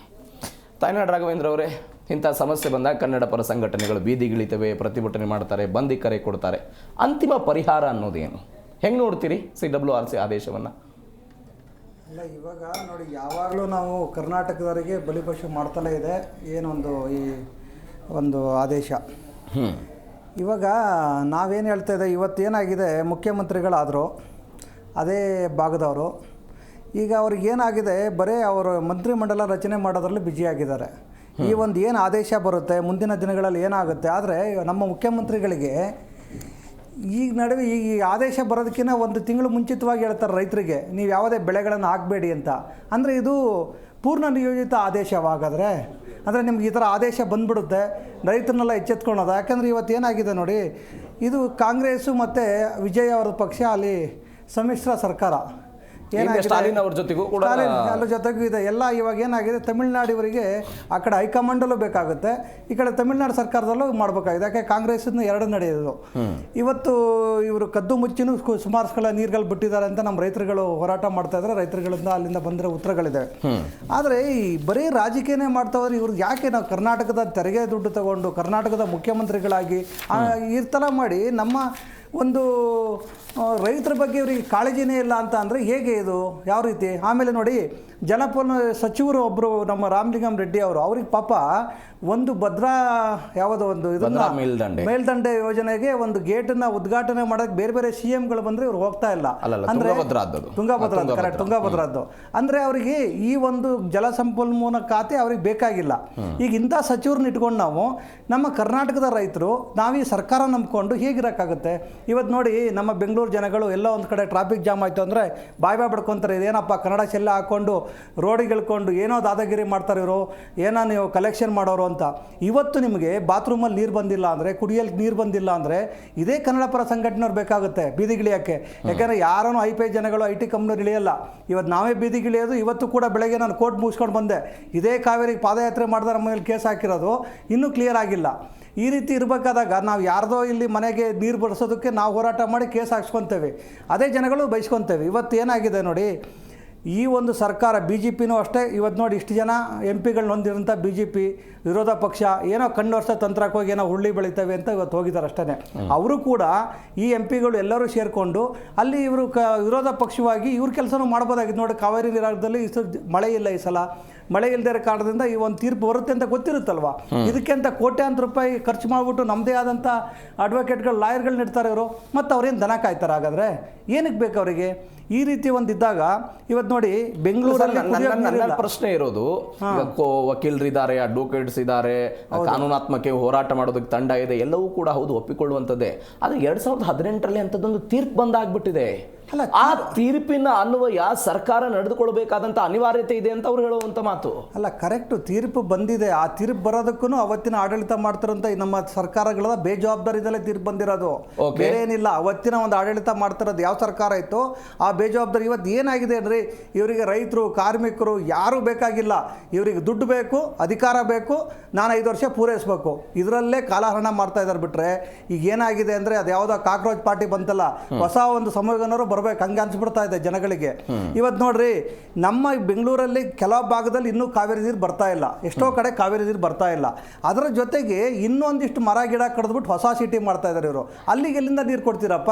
ಇದೇ ಮುಖ್ಯಮಂತ್ರಿಗಳು ಏನು ಹೇಳ್ಕೊಬಂದ್ರು, ಮೇಕೆದಾಟನ್ನು ನಾನು ಅಣೆಕಟ್ಟು ಕಟ್ತಾನೆ ಅಂತೇಳಿ ಅಂಥ ಕೊರೋನಾ ಸಮಯದಲ್ಲಿ ಪಾದಯಾತ್ರೆ ಮಾಡಿದರು. ಇವತ್ತು ಮುಖ್ಯಮಂತ್ರಿಯಾಗಿ 3 ತಿಂಗಳಾಯಿತು, ಇನ್ನೂ ಮಂತ್ರಿಮಂಡಲ ರಚನೆ ಆಗಿಲ್ಲ. ಏನು ನೀವು ನಿಮ್ಮದೇ ಇವಾಗ ಸರ್ಕಾರ ಇದೆ, ಅಲ್ಲಿನೂ ಕಾಂಗ್ರೆಸ್ ಸರ್ಕಾರ ಇದೆ. ಅವರನ್ನು 3ನೇ ತಾರೀಕು ಕರೆಯೋದ್ರ ಬದಲಿಗಾಗಿ ಈ 3ನೇ ತಾರೀಕು ಒಳಗಡೆ ನಮಗೆ ಸುಮಾರು ಒಂದು 8 ದಿನ ಇದೆ. 8 ದಿನದೊಳಗಡೆ ಆ ನೀರು ಹೋಗ್ಬಿಡುತ್ತೆ, ಖಾಲಿ ಆಗುತ್ತೆ ನೀರು. ಅಷ್ಟರೊಳಗಡೆ ತಕ್ಷಣಕ್ಕೆ ನೀವು ಬೇಡ, ವಿಜಯ್ ಅವರು ಇಲ್ಲಿ ಬರೋದು ಬೇಡ. ನಿಮಗೆ ರೈತರ ಹಿತಾಸಕ್ತಿ ಮೇಲೆ ನಿಮಗೆ ಭರವಸೆ ಇದ್ದರೆ, ರೈತರ ಹಿತಾಸಕ್ತಿ ಕಾಪಾಡಬೇಕು ಅಂದರೆ ನೀವೇ ಹೋಗಿ ಸ್ವಾಮಿ ಮುಖ್ಯಮಂತ್ರಿಗಳೇ. ನೀವೆಲ್ಲ ಕಡೆ ದೇವಸ್ಥಾನಕ್ಕೆ ಹೋಗ್ತೀರಿ ಹೆಲಿಪ್ಯಾಡಲ್ಲಿ, ಯಾಕೆ ಮುಖ್ಯಮಂತ್ರಿಗಳು ಈಗ ಹೋಗಿ ವಿಜಯ್ ಅವರಿಗೆ ಫೋನ್ ಮಾಡಿ ನಾವು ಬರ್ತಾ ಇದ್ದಾನಪ್ಪ, ಈ ಥರದೊಂದು ಆಗ್ಬಿಟ್ಟಿದೆ, ನಾವು ಇಲ್ಲಿ ಫ್ರೆಂಡ್ಸು ಇಬ್ಬರು, ನಮಗೂ ನಮ್ಮ ಕಾಂಗ್ರೆಸ್ ಸರ್ಕಾರ ನಿಮಗೆ ಸಪೋರ್ಟ್ ಮಾಡಿದೆ, ನಾವು ರಾಹುಲ್ ಗಾಂಧಿ ಅವ್ರ ಹತ್ರ ಮಾತಾಡ್ತೇವೆ, ನಾವು ಬಂದು ಮಾತಾಡ್ಬಿಟ್ಟು ಇದನ್ನು ಬಗೆಹರಿಸ್ಕೊಳ್ಳೋಣ ಅಂತ ಹೇಳ್ಬೋದಲ್ಲ, ಯಾಕೆ ಹೇಳ್ತಾ ಇಲ್ಲ? DK ಶಿವಕುಮಾರ್ ಹೇಳ್ಬೋದಲ್ಲ ಅಂತ ನೀವು ಹೇಳ್ತಾ ಇದ್ದೀರಿ. ನಿನ್ನೆ ಬಿಟ್ಟು ಮೊನ್ನೆ ರಾಜ್ಯಸಭೆಯಲ್ಲಿ ಒಂದು ಉತ್ತರ ಬಂತು. ತಮಿಳುನಾಡು, ಪುದುಚೇರಿ, ಕೇರಳವನ್ನ ಕೇಳಿಕೊಂಡು ಕರ್ನಾಟಕ ಅಣೆಕಟ್ಟು ಕಟ್ಟುವಂತ ಅಗತ್ಯತೆ ಇಲ್ಲ, ಪಕ್ಕದ ರಾಜ್ಯಗಳ ಅನುಮತಿ ಬೇಕಿಲ್ಲ, ಇದು ಸುಪ್ರೀಂ ಕೋರ್ಟ್ ನಿಂದ ಬಂದಿರುವಂತಹ ತೀರ್ಪಿನಲ್ಲಿ ಇದೆ ಅಂತ ರಾಜ್ಯಸಭೆಯಲ್ಲಿ ಕೇಂದ್ರ ಜಲಶಕ್ತಿ ರಾಜ್ಯ ಸಚಿವರು ಉತ್ತರ ಕೊಟ್ಟಂತಹ ಸಮಯದಲ್ಲಿ ಫ್ರಾಕ್ಷನ್ ಆಫ್ ಸೆಕೆಂಡ್ ಅಲ್ಲಿ ಇದೇ ವಿಜಯ್ ಅವರು ಮೋದಿ ಅವರಿಗೆ ಪತ್ರ ಬರೆದ್ರು, ನೀವು ಮಧ್ಯಸ್ಥಿಕೆ ವಹಿಸಬೇಕು ಈ ವಿಚಾರದಲ್ಲಿ ಅಂತ. ನೀವು ಹೇಳ್ತಾ ಇದ್ದೀರಿ DK ಶಿವಕುಮಾರ್ ಅವರು ವಿಜಯ್ ಅವರನ್ನು ಭೇಟಿಯಾಗಿ ಮಾತುಕತೆ ನಡೆಸಬೇಕು ಅಂತ. ಹೌದು, ನಡೆಸಬೇಕು. ಇನ್ನು ಯಾರು ಮಾಡಕ್ ಸಾಧ್ಯ? ಇವತ್ತು ನಮ್ಮ ಅಧಿಪತಿ ಯಾರ್ರಿ ಕರ್ನಾಟಕಕ್ಕೆ? ನಮ್ಮ ಮುಖ್ಯಮಂತ್ರಿಗಳು. ಅದು ಅದೇ ಭಾಗದಲ್ಲಿರೋರು ಅಣೆಕಟ್ಟು ಕಟ್ಟೆ ಕಟ್ತು ನಾನು ಮುಖ್ಯಮಂತ್ರಿ ಆದರೆ ಅಂತೇಳಿ ಅವ್ರು ಹೇಳಿದ್ದಾರೆ. ನಮಗೆ ಅದೆಲ್ಲ ಬೇರೆದೆಲ್ಲ ಗೊತ್ತಿಲ್ಲ. ಮೋದಿ ಅವ್ರ ಅಪ್ಪಣೆ ಕೊಡಬೇಕು, ಪಕ್ಕದವ್ರು ಕೊಡಬೇಕು. ನಿಮ್ಮ ಭರವಸೆ ಏನು? ನಾನು ಮುಖ್ಯಮಂತ್ರಿ ಆದರೆ ನಮ್ಮ ಪಕ್ಷ ಅಧಿಕಾರಕ್ಕೆ ಬಂದರೆ ನಾನು ಮೇಕೆದಾಟು ಮಾಡ್ತಾನೆ ಅಂತ. ಅದನ್ನು ಅವತ್ತು ಗೊತ್ತಿರಲಿಲ್ವ ಅವರಿಗೆ? ಜನಗಳಿಗೆ ಭರವಸೆ ಕೊಡಬೇಕಾದಾಗ ನಮಗೆ ಆಡೋಕ್ಕಾಗಲ್ಲ, ಮೋದಿ ಅವ್ರ ಅಪ್ಪಣೆ ಕೊಡಬೇಕು, ಪಕ್ಕದ ರಾಜ್ಯವ್ರ ಅಪ್ಪಣೆ ಕೊಡಬೇಕು ಅಂತ ಅದನ್ನು ಹೇಳ್ಬೋದಾಗಿತ್ತಲ್ಲ. ಯಾಕೆ ಓಟ್ ಆಗ್ತಾ ಇದ್ರು ಜನಗಳು? ಇವತ್ತು ನೀವು ಮೇಕೆದಾಟನ್ನ ಫಸ್ಟ್ ಅಣೆಕಟ್ಟು ಕಟ್ಟಿ ಆಮೇಲೆ ಹೊಸ ಸಿಟಿನ ಮಾಡಿ, ಅದರ ಜೊತೆಗೆ ನೀವು ಇವತ್ತು ಏನಿದೆ ನಿಮ್ದು ಸಮ್ಮಿಶ್ರ ಸರ್ಕಾರ, ವಿಜಯ್ ಅವ್ರನ್ನ ತಕ್ಷಣ ಭೇಟಿಯಾಗಿ ಇದನ್ನ ಒಂದು ಮಾತುಕತೆಯಲ್ಲಿ ಬಗೆಹರಿಸಿ. ಇಲ್ಲ ಅಂದ್ರೆ ಏನಕ್ಕೆ ನೀರೇ ಇಲ್ಲ ಅಂದ್ರೆ ನಮ್ಮ ರೈತರಿಗೆ ಯಾವುದೋ ಒಂದು ಬೆಳೆ ಬೆಳೀತಾರಂತೆ, ನಮ್ಗೆ ಕುಡಿಯೋ ನೀರು ಬೇಕು ಅಂತ ಕೇಳ್ತಾ ಇದ್ದಾರೆ. ಬರ್ತೀನಿ. ಅಂಬರೀಶ್ ಅವರೇ, ಹೆಂಗಿದೆ ವಾಸ್ತವದ ಸಮಸ್ಯೆ? ನಾನು ಕೂಡ ಪ್ರತಿಭಟನೆಯಲ್ಲಿ ಭಾಗಿಯಾಗಿ ಈಗ ತಾನೇ ಮುಗಿಸ್ಕೊಂಡ್ಬಂದೆ. ಇವತ್ತು ಯಾವ ಥರ ಆಗಿದೆ ರೈತರ ಒಂದು ಪರಿಸ್ಥಿತಿ ಅಂದರೆ, ಮಳೆರಾಯನೋ ಕೈ ಕೊಟ್ಟರು, ಅದ್ರ ಜೊತೆಗೆ ನಾವು ಕಾವೇರಿ ನೀರನ್ನು ಅವಲಂಬನೆ ಮಾಡ್ಕೊಂಡಿದ್ವಿ. ಇಡೀ ನಮ್ಮ ಮಂಡ್ಯ, ರಾಮನಗರ, ಅದ್ರ ಜೊತೆಗೆ ಮೈಸೂರು ಆ ಭಾಗದ ಎಲ್ಲ ತಾಲೂಕುಗಳಲ್ಲಿ ಇದುವರೆಗೂ ಅನೇಕ ಕಬ್ಬು ಬೆಳೆದು ಅದು ಕೂಡ ಸರಿಯಾದಂಥ ಬೆಂಬಲಿತ ಬೆಲೆ ಸಿಗಲಿಲ್ಲ ಅಂತೇಳಿ ಒಂದು 2 ದಿನ ಹಿಂದೆನೇ ನಾವು ಪ್ರತಿಭಟನೆ ಮಾಡಿರೋದು ನೋಡಿದ್ದೀವಿ. ಸೊ ಇತ್ತೀಚಿನ ದಿನಗಳಲ್ಲಿ ನಾವು ನೋಡ್ತಾ ಬಂದರೆ ಡಿ.ಕೆ. ಶಿವಕುಮಾರ್ ಒಂದು ಮಾತು ಹೇಳಿದ್ರು, ರೈತರು ಎಚ್ಚೆತ್ಕೊಳ್ಳಿ, ಬೆಳೆಗಳನ್ನು ಬೆಳೆಯೋಕ್ಕೆ ಆಗೋದಿಲ್ಲ ಅಂಥೇಳಿ. ನಾವು ಇಡೀ ರಾಜ್ಯದ ತೆರಿಗೆಯನ್ನು ಇವರು ಕೊಟ್ಟು ಕೆಲಸ ಮಾಡಿ ಅಂತೇಳಿ ನಾವು ಕೂಲಿಯನ್ನು ಕೊಟ್ಟು ಇವ್ರು ಕಳಿಸಿದ್ರೆ, ಇವರು ಅವೈಜ್ಞಿಕವಾಗಿ ಕೂತ್ಕೊಂಡು ಎಲ್ಲೋ ಎ ಸಿ ರೂಮಲ್ಲಿ ನೀವು ನಿಮ್ಮ ಡಿಸಿಷನ್ಗಳು ತೊಗೊಳಕ್ಕೆ ನಮ್ಮ ರಾಜ್ಯದ ತೆರಿಗೆಯನ್ನು ನಿಮಗೆ ಸಂಬಳ ಕೊಡ್ತಾ ಇರೋದು, ಕೂಲಿ ಕೊಡ್ತಾ ಇರೋದು ಏನಕ್ಕೆ? ಸೊ ಅಧ್ಯಯನ ಮಾಡಬೇಕಾಗಿತ್ತು. 15 ದಿನ 1 ತಿಂಗಳು ಮುಂಚೆನೇ ನೀವು ಹೇಳಿದ್ರಿ, ಅದೇ ಸಮಿತಿನ ಏನು ಕಾವೇರಿ ನದಿ ನೀರು ನಿಯಂತ್ರಣ ಸಮಿತಿಗೆ ಹೇಳಬೇಕಾಗಿತ್ತು. ನೀವೇ ಲೆಟ್ರ್ ಬರೀಬೇಕಾಗಿತ್ತು, ನೋಡಪ್ಪ ಅಧ್ಯಯನ ಮಾಡಿ ಅದರಲ್ಲಿ ನೀರಿನ ಸ್ಟೋರೇಜ್ ಎಷ್ಟಿದೆ, ಒಳವಾರ ಅರಿವು ಎಷ್ಟಿದೆ, ಮಳೆ ಯಾವ ಥರ ಬರ್ತಾ ಇದೆ, ಅದನ್ನೆಲ್ಲ ಅಧ್ಯಯನ ಮಾಡಿ ಕೂಲಂಕುಷವಾಗಿ ಅದನ್ನು ಚರ್ಚೆಗಿಟ್ಟು ಆ ನಂತರ ಡಿಸಿಷನ್ ಮಾಡ್ಬೋದಾಗಿತ್ತಲ್ವ ಸರ್ ನೀವು? ನಾನು ಒಪ್ಪಿಕೊಳ್ಳುವಂತಹ ವಾದ ಇದು. ಸರ್ಕಾರ ಪ್ರಬಲವಾದಂತಹ ವಾದವನ್ನು ಮಂಡನೆ ಮಾಡು, ಈ ಪ್ರಬಲವಾದಂತಹ ವಾದವನ್ನು ಮಂಡನೆ ಮಾಡಬೇಕು ಎನ್ನುವಂತಹ ಒತ್ತಾಯ ಇದು 2026ರಲ್ಲಿ ಬರ್ತಾ ಇರುವಂತಹ ಒತ್ತಾಯ ಅಲ್ಲ ಅಂತ ನಾನು ಹೇಳ್ತಾ ಇದ್ದೀನಿ. 2023ರಲ್ಲೂ ಸಮಸ್ಯೆ ಆದಾಗ ಇಂಥದ್ದೇ ವಾದ ಬರ್ತಾ ಇತ್ತು. ಸರ್ಕಾರ ಈಗ ಹೋರಾಟಗಾರ ಹೇಳ್ತಾರೆ ನೀವು ಪ್ರಬಲವಾದಂತಹ ವಾದವನ್ನು ಮಂಡನೆ ಮಾಡಬೇಕು. ಅವತ್ತಿನ ಜಲಸಂಪನ್ಮೂಲ ಸಚಿವರು ಹೇಳ್ತಾರೆ ಇಲ್ಲ ನಾವು ಮೇಲ್ಮನವಿಯನ್ನು ಸಲ್ಲಿಸ್ತೀವಿ ಅಂತ. ಮೇಲ್ಮನವಿ ಸಲ್ಲಿಸೋದು ಪ್ರಬಲವಾದ ಒತ್ತಾಯ. ಇವೆಲ್ಲದರ ನಡುವೆ CWRC ಇಂದ ಬರುವಂತಹ ಆದೇಶ. ನಿಮಗೆ ಅಂತಿಮ ಫಲಿತಾಂಶ ಏನಾಗುತ್ತೆ? ತಮಿಳುನಾಡಿಗೆ ನೀರು ಬಿಡೋದೇ ಅಂತಿಮ ಫಲಿತಾಂಶ ಸಿಗ್ತಾ ಇದೆ ಅಂತ ನನ್ನ ವಾದ ಇದೆ. ಖಂಡಿತ. ಅದನ್ನ ಬಿಟ್ಟು ಪ್ರತ್ಯೇಕವಾದಂತಹ ಒಂದು ಸೊಲ್ಯೂಷನ್ ಏನಾದರೂ ಸಿಗ್ತಾ ಇದೆ ಈ ಪ್ರಕರಣಕ್ಕೆ? ಸಿಗ್ತಾ ಇಲ್ಲ ಸರ್. ಇದುವರೆಗೂ ನಾವು ಅನೇಕ ಹೋರಾಟಗಳ ಭಾಗಿಯಾಕೊಂಡು 2013ರಲ್ಲಿ ಎಂತೆಂಥ ಹೋರಾಟಗಳು ಬೆಂಕಿ ಹಚ್ಕೊಂಡು ಗೋಲಿಬಾರ್ ಆಗಿ ಎಂತೆಂಥ ವಿಷಯಗಳು ಇದೇ ಸರ್ಕಾರ ಏನು ಈ ಸರ್ಕಾರ ಬಂದರೆ ನಮ್ಗೇನೋ ದರಿದ್ರ ಅನ್ಸುತ್ತೆ ಗೊತ್ತಿಲ್ಲ. ನಮಗೆ ಇದೇ ಬಾಳು, ನಾವು ಹೋರಾಟ ಮಾಡಬೇಕು, ಗುಂಡೋಡಿಸ್ಕೋಬೇಕು, ಲಾಠಿ ಚಾರ್ಜ್ ಮಾಡಿಸ್ಕೋಬೇಕು, ಚಪ್ಪಲಿ ಏಟ್ ತಿನ್ನಬೇಕು. ಇದೇನಾ ಈ ರಾಜ್ಯದ ದೇಶಕ್ಕೆ ಅನ್ನ ಹಾಕೋ ರೈತರ ಒಂದು ಪರಿಸ್ಥಿತಿಗಳು ಇರ್ತಕ್ಕಂಥದ್ದು? ಇದೇನಾ ಏನು ಇದೆಲ್ಲ ಸಮಸ್ಯೆಗಳನ್ನ ಇತ್ಕೊಂಡೋಗಿ ಮತ್ತೆ ಅಪ್ಲಿಕೇಶನ್ ಸುಪ್ರೀಂ ಕೋರ್ಟಲ್ಲಿ ಹಾಕ್ಲಿ, ಮನವರಿಸಲಿ ನಮ್ಮ ನ್ಯಾಯಾಧೀಶರನ್ನ, ನಮ್ಮ ಕೋರ್ಟ್, ನಮ್ಮ ಕರ್ನಾಟಕದ ಒಬ್ಬ ಖ್ಯಾತ ವಕೀಲರ ಅಲ್ಲಿ ವಾದ ಮಾಡ್ತಾರಲ್ಲ, ನಾವು ಸಂಬಳ ಕೊಟ್ಟು ಕೂಲಿ ಕೊಟ್ಟು ಇಟ್ಟಿರೋದೇನಕ್ಕೆ? ಏನಕ್ಕೆ ಸ್ವಾಮಿ? ಇಂಥ ಒಂದು ಪರಿಸ್ಥಿತಿಗಳ ಇದ್ದಾಗ ಮನವರಿಕೆ ಮಾಡ್ಕೋಬೇಕು. ಅದ್ರ ಜೊತೆಯಲ್ಲಿ ಸೆಷನಲ್ಲಿ ಬೇರೆ ವಿಚಾರಗಳ ಬಗ್ಗೆ ಎಲ್ಲ ಮಾತಾಡ್ತಾರೆ. ಇಲ್ಲಿಂದ ಏನು ಮನೆ ಹೋರಾಟ ಯಾವುದೋ ಒಂದು ನೀಟದು ಸಮಸ್ಯೆ ಇದ್ದಾಗ ಇದೇ ಡಿ.ಕೆ. ಶಿವಕುಮಾರ್ ಹೋಗಿ ఢిల్లీಯಲ್ಲಿ ಹೋಗಿ ಕೂತ್ಕೊಂಡು ಪ್ರತಿಭಟನೆ ಮಾಡ್ತಾರೆ. ಇದೇ ಈ ನೀರಿನ ವಿಚಾರದಲ್ಲಿ ಹೋಗಿ ಪ್ರತಿಭಟನೆ ಮಾಡಲಿ, ಅಕ್ಕಿಲ್ವಾ ಸಂವಿಧಾನದಲ್ಲಿ? ಪ್ರತಿಯೊಬ್ಬರು ಪ್ರತಿಭಟನೆ ಮಾಡೋಕೆ ಹಕ್ಕಿದೆ ತಾನೇ. ನೀರನ್ನ ನಾವು ಬಿಡೋಕ್ಕಾಗೋದಿಲ್ಲ ಅಂತೇಳಿ ಅದೇ ಜಂತರ್ ಮಂತರಲ್ಲಿ ಹೋಗಿ ಕುತ್ಕೊಂಡು ಧರಣಿ ಮಾಡಲಿ ಸ್ವಾಮಿ. ಇಡೀ ಕರ್ನಾಟಕದ ಜನತೆ ಪರವಾಗಿ ಕೋರ್ಟ್ ನೋಡ್ತಾ ಇದೆ. ಎಲ್ಲ ವಿಚಾರಗಳನ್ನ ಸೋಷಿಯಲ್ ಮೀಡಿಯಾದಲ್ಲಾಗಿರ್ಬೋದು ವಾಸ್ತವಾಂಶಗಳು ತಗೊಂಡು ಆದೇಶಗಳನ್ನ ಮತ್ತೆ ರಿಪೀಟ್ ಮಾಡೋ ಚಾನ್ಸಸ್ ಇರುತ್ತಲ್ವ? ಅನೇಕ ಉದಾಹರಣೆಗಳಿದೆ ಸರ್. ಇದೇ ಥರ ಮನವರಿಕೆ ಮಾಡಿಕೊಟ್ಟು ನಾವು ಕುಡಿಯೋಕ್ಕೆ ನೀರಿಲ್ಲ, ರೈತ ಕಬ್ಬು ಬೆಳೆದ ಹಾಕವನೆ ಸಾಲ ಸೋಲ ಮಾಡಿ ಅದಕ್ಕೆ ನೀರಿಲ್ಲ, ಬೇಕು ಅಂತೇಳಿ ಸಮುದ್ರ ಸ್ವಾಮಿ ಬಿಡೋದಕ್ಕೆ ನೀರು ನಾವು ಹರಿಸ್ಲಾ ಸ್ವಾಮಿ ಅಂತೇಳಿ ಇನ್ನೊಂದು ರಿಪಿಟೇಷನ್ ಹಾಕ್ಲಿ ಸುಪ್ರೀಂ ಕೋರ್ಟ್ಗೆ. ಮಾಡ್ಬೋದಲ್ವಾ? ಕರೆಕ್ಟಾಗಿ ಕೂಲಿ ಕೆಲಸ ಮಾಡೋನು ಕೂಲಿ ಕೆಲಸ ಮಾಡಿದ್ರೆ ಈ ಒಂದು ಸಮಸ್ಯೆ ಎಲ್ಲಿ ಬರುತ್ತೆ? ಇವ್ನು ನೀನು ಕೂಲಿ ಕೆಲಸ ಮಾಡೋಕ್ಕೆ ಫಿಟ್ ಇಲ್ಲ ಅಂದರೆ ಮನೆಯಲ್ಲಿರೋ ಸ್ವಾಮಿ ನೀನು. ಯಾಕೆ ಸ್ವಾಮಿ ನಾನು ಕೂಲಿ ಮಾಡ್ತೀನಿ ಬಂದು ಜನರ ಹತ್ರ ಮತ ಕೇಳ್ತೀಯ ನೀನು? ಅರ್ಥ ಆಯ್ತಾ? ನೀನು ಮತ ಏನು ಕೇಳ್ತೀಯ? ನಾನು ಕೂಲಿ ಕೆಲಸ ಮಾಡ್ತೀನಪ್ಪ, ಕರೆಕ್ಟಾಗಿ ಮಾಡ್ತೀನಿ, ಪರ್ಫೆಕ್ಟಾಗಿ ಮಾಡ್ತೀನಿ ಅಂತ ಬಂದು ಕೇಳ್ತೀಯ. ನಾವು ಮತ ಕೊಡ್ತೀವಿ. ನಾನು ಮತ ಕೊಟ್ಟ ಮೇಲೆ ನೀನು ಕೂಲಿ ಕೆಲಸ ಕರೆಕ್ಟಾಗಿ ಮಾಡೋಕ್ಕಾಗಿಲ್ಲ ಅಂದರೆ ರಾಜೀನಾಮೆ ಕೊಟ್ಬಿಟ್ಟು ಮನೇಲಿ ಕೂತ್ಕೋ ಅಲ್ವಾ? ಸೊ ಇಂಥ ಒಂದು ಸಮಸ್ಯೆಗಳನ್ನ ತಂದು ಯಾಕೆ ಸಮಯ ಇಡ್ತೀರಾ ನಮಗೆ? ಈಗ ನಮ್ಗೆ ಲೋನ್ಗಳು ಮಾಡಿರ್ತೀವಿ ಸರ್, ಸೊಸೈಟಿಗಳಲ್ಲಿ 1 ಲಕ್ಷ 2 ಲಕ್ಷ ಲೋನ್ಗಳು ಮಾಡಿರ್ತೀವಿ. 5 ತಿಂಗಳು 4 ತಿಂಗಳು ಕಬ್ಬು ಬೆಳೆ ಬರುತ್ತೆ, ನಾವು ಅದನ್ನು ಸಂಪಾದನೆ ಮಾಡ್ಕೊಂಡು ಮತ್ತೆ ಲೋನ್ ಕೊಟ್ಟು ಮನೆ ಜೀವನ ಮಾಡ್ಕೊಳ್ಳೋಣ ಅಂತೇಳಿ. ಇಂಥ ಒಂದು ಸಂದರ್ಭದಲ್ಲಿ ನೀನು ಏನು ಮಾಡ್ತೀಯ? ನೀರು ಬಿಡಬೇಡ್ರಿ, ನೀವು ಏನು ಬೆಳೆ ಹಾಕಬೇಡ್ರಿ ಅಂತೇಳಿ ಕರೆ ಕೊಡೋ ಬದಲು ಈ ಒಂದು ನೀರಿನ ವಿಚಾರಗಳನ್ನ ನೀನು ಸಮಿತಿ ಮುಂದೆ ಇದನ್ನೆಲ್ಲ ಪರಿಗಣಿಸಿಯಪ್ಪ, ಆನಂತರ ಆದೇಶ ಮಾಡಲಿ ಅಂತ ಯಾಕೆ ಹೇಳಿಲ್ಲ ಅವ್ರಿಗೆ? ಇದೇ ಡಿ.ಕೆ. ಶಿವಕುಮಾರ್ ಅವತ್ತು ಆ ಸ್ಟೇಟ್ಮೆಂಟ್ ಹೇಳ್ಬೋದಾಗಿತ್ತಲ್ಲ. ನಿಮಗೆ ಎರಡು ಇನ್ಸಿಡೆಂಟ್ ಹೇಳ್ತೀನಿ ನಿಮಗೆ. 2016ರಲ್ಲಿ ಸಿದ್ದರಾಮಯ್ಯನವರು ಮುಖ್ಯಮಂತ್ರಿ ಆಗಿದ್ರು. ಅವತ್ತು ಒಂದ್ಸಗಿ ಇಂಥದ್ದೊಂದು ಸಮಸ್ಯೆ ಬಂತು. ಸಿದ್ದರಾಮಯ್ಯನವರು ಒಂದು ಕೆಲಸವನ್ನು ಮಾಡಿದ್ರು, ಜಂಟಿ ಅಧಿವೇಶನವನ್ನು ಕರೆದು ಸರ್ವಾನುಮತದಿಂದ ನಾವು ನೀರು ಬಿಡೋದಕ್ಕೆ ಸಾಧ್ಯ ಇಲ್ಲ ಅಂತ ಒಂದು ನಿರ್ಣಯವನ್ನು ಪಾಸ್ ಮಾಡೋ ಪ್ರಯತ್ನ ಮಾಡಿದ್ರು. ಯಾವಾಗ? ಸಿದ್ದರಾಮಯ್ಯನವರು ಮೊದಲ ಅವಧಿಯಲ್ಲಿ. ಎರಡನೇ ಅವಧಿಯಲ್ಲಿ 2023ರಲ್ಲಿ ಅಧಿಕಾರಕ್ಕೆ ಬಂದರು. ಮೊದಲ ಅವಧಿಯಲ್ಲಿ ಅಂದರೆ ಮೊದಲ ಕೆಲವು ತಿಂಗಳುಗಳಲ್ಲಿ ಇಂಥದ್ದೊಂದು ಸಮಸ್ಯೆ ಬಂತು. ಸರ್ವ ಪಕ್ಷಗಳ ಸಭೆ ಕರೆಯುವ ಪ್ರಯತ್ನವನ್ನು ಸಿದ್ದರಾಮಯ್ಯನವರು ಮಾಡಿದರು. JDSನವರು ಬಂದರು, BJPಯವರು ಬಂದರು, ನಿರ್ಣಯಗಳನ್ನು ಮಾಡಿದರು. ನನ್ನ ಪ್ರಶ್ನೆ ಇರೋದು, ನೀವು ಅನೇಕ ರೈತ ಹೋರಾಟಗಳಲ್ಲಿ ಭಾಗವಹಿಸಿದ್ರಿ ಹಿಂದೆ ಅನೇಕ ವರ್ಷಗಳಿಂದ. 2016ರ ಅಂತಿಮ ಫಲಿತಾಂಶ ಏನಾಯಿತು? 2023ರ ಅಂತಿಮ ಫಲಿತಾಂಶ ಏನಾಯಿತು? ಅಷ್ಟೇ ಸರ್, ನಮ್ಮ ಹೇಳ್ತಾ ಇದ್ದೀವಲ್ಲ, ನಾವು ಹೋರಾಟಗಳು ಮಾಡ್ತೀವಿ, ಅದು ಏನೋ ಆರ್ಡ್ರ್ ಇದೆ, ಆರ್ಡ್ರ್ ಪ್ರಕಾರ ಬಿಡಲೇಬೇಕಾಗುತ್ತೆ ಅಂತೇಳಿ ಇವರು ಕೈ ಎತ್ತುತ್ತಾರೆ, ಅವರು ಕೈ ಎತ್ತುತ್ತಾರೆ ಅಷ್ಟೇ. ಇಲ್ಲಿರ್ತಕ್ಕಂಥದ್ದು ಸಮಸ್ಯೆ ಬಗೆಹರಿಸ್ಬೇಕಂದ್ರೆ ಮಾನ್ಯ ನ್ಯಾಯಾಧೀಶ ಸುಪ್ರೀಂ ಕೋರ್ಟ್ ಹೋಗಲೇಬೇಕು. ಅದು ನಮ್ಮ ಕರ್ನಾಟಕದ ಪರವಾಗಿ ಒಳ್ಳೆ ಕೆಲಸಗಾರನಿಕ್ಕಿ ಅದನ್ನು ಮನವರಿಕೆ ಮಾಡ್ಕೊಳ್ಳೋದ್ರಲ್ಲಿ ನಮ್ಮಲ್ಲಿರುತ್ತೆ. ಅದ್ರ ಜೊತೆಗೆ ಏನು ಅಧಿವೇಶನ ಇದೆ ಸರ್ ಸೆಂಟ್ರಲಲ್ಲಿ, ಇದನ್ನು ಪ್ರಸ್ತಾವನೆ ತಂದು, ಯಾಕಂದರೆ ಇದು ಅಂತರ್ ರಾಜ್ಯಗಳ ಒಂದು ಸಮಸ್ಯೆ ಆಗಿರೋದ್ರಿಂದ ಅಲ್ಲೇ ಅದನ್ನು ಬಗೆಹರಿಸ್ತಕ್ಕಂಥ ಕೆಲಸಗಳು ಆಗಬೇಕು. ಇವತ್ತೇನು ಮಾನ್ಯ ನಮ್ಮ ಕುಮಾರಣ್ಣವರು ಇಲ್ಲಿ CM ಆಗಿರ್ತಕ್ಕಂಥವ್ರು ಅಲ್ಲಿ ಸೆಂಟ್ರಲ್ ಮಿನಿಸ್ಟರ್ ಆಗಿದ್ದಾರೆ, ಒಳ್ಳೆ ಈ ರೈತರ ಪರವಾಗಿ ನಿಲ್ತಾರೆ ಅಂತ ನಾವು ವಿಚಾರ ತೆಗೆದಿದ್ದಕ್ಕಾಗಿ ಹೇಳ್ತಾ ಇದ್ದೀವಿ. ಕುಮಾರಸ್ವಾಮಿ ಅವರು ಕರ್ನಾಟಕದಲ್ಲಿ ಮುಖ್ಯಮಂತ್ರಿ ಆಗಿದ್ದಾಗ 2018ರಲ್ಲಿ ಸುಪ್ರೀಂ ಕೋರ್ಟ್ನಿಂದ ಈ ತೀರ್ಪು ಬಂದಿದೆ. ಅದಕ್ಕೆ ಸರ್ ಕುಮಾರಸ್ವಾಮಿ ಅವರು ಮುಖ್ಯಮಂತ್ರಿ ಆಗಿದ್ದರು ಕರ್ನಾಟಕದಲ್ಲಿ. ಅದೇ ಕೆಲಸ ಆವಾಗಲೇ ಈಗ ನೀರಾವರಿ ತಜ್ಞರು ಹೇಳಿದ್ರು 2018ರಲ್ಲಿ ತೀರ್ಪು ಬಂದಾಗ ಒಂದು ಸಂಕಷ್ಟ ಸೂತ್ರದ ಬಗ್ಗೆ ಒಂದು ಹಂಚಿಕೆ ಸಮರ್ಪಕವಾಗಿಬಿಟ್ಟಿದ್ರೆ ಇವತ್ತು ಈ ಸಮಸ್ಯೆ ಆಗಲಿಲ್ಲ ಅಂತ. ಈಗ ಅನೇಕ ಜನ ನಿನ್ನೆ ಮಾತನಾಡಿದ್ದು ಅದೇ, 2018ರಲ್ಲಿ ಈ ತೀರ್ಪಿನ ಬಗ್ಗೆ ಒಂದು ಕುಲಂಕುಷವಾಗಿ ಚರ್ಚೆ ಮಾಡಿ ಅವತ್ತು ರಾಜ್ಯ ಸರ್ಕಾರ ಒಂದು ಸ್ಟ್ಯಾಂಡ್ ತೆಗೆದುಕೊಳ್ಬೇಕಾಗಿತ್ತು ಅಂತ. ಖಂಡಿತ ಸರ್, ಅದಕ್ಕೆ ಈಗಲೂ ಅದನ್ನೇ ಹೇಳ್ತಾ ಇದ್ದೀನಿ. ಈಗ ನಾವು ರಸ್ತೆಗೆ ಬಂದು ಬಡದಾಡ್ಕೊಂಡು ನಾವು ನಮ್ಮನ್ನ ಸಾಯಿಸ್ತಾ ಇದ್ದಾರೆ ನೀವು ಪ್ರತಿ ವರ್ಷನೇ. ಈ ಪ್ರಶ್ನೆಗೆ ಅವರಿಂದ ಉತ್ತರ ತೆಗೆದುಕೊಳ್ತೀನಿ ಸರ್. ನನ್ನ ಪ್ರಶ್ನೆ ಇರೋದು 2018ರಲ್ಲಿ ಏನು ತೀರ್ಪು ಬಂದಿದೆ 177 TMC ಕರ್ನಾಟಕದಿಂದ ಹೋಗಬೇಕು ಅಂತ, ಈ ತೀರ್ಪಿನ ವಿರುದ್ಧ ಮೇಲ್ಮನವಿ ಹೋಗೋದಕ್ಕೆ ಅದರಲ್ಲಿ ನಾವು ಜಯಿಸೋದಕ್ಕೆ ಸಾಧ್ಯ ಇದೆಯಾ? ಸಾಧ್ಯ ಇದ್ದೇ ಇದೆ ಸರ್. ಏನೇ ಆದ್ರೂ ವಾಸ್ತವಾಂಶ ತಗೊಂಡ್ಬಿಟ್ಟೆ ಅಂತಿಮ ತೀರ್ಪು ಬಂದಿದೆ ಸರ್. ಅಂತಿಮ ತೀರ್ಪು ಬಂದಾಗ್ಲೂ ವಾಸ್ತವಾಂಶ ತಗೋಬೇಕಾಗತ್ತೆ.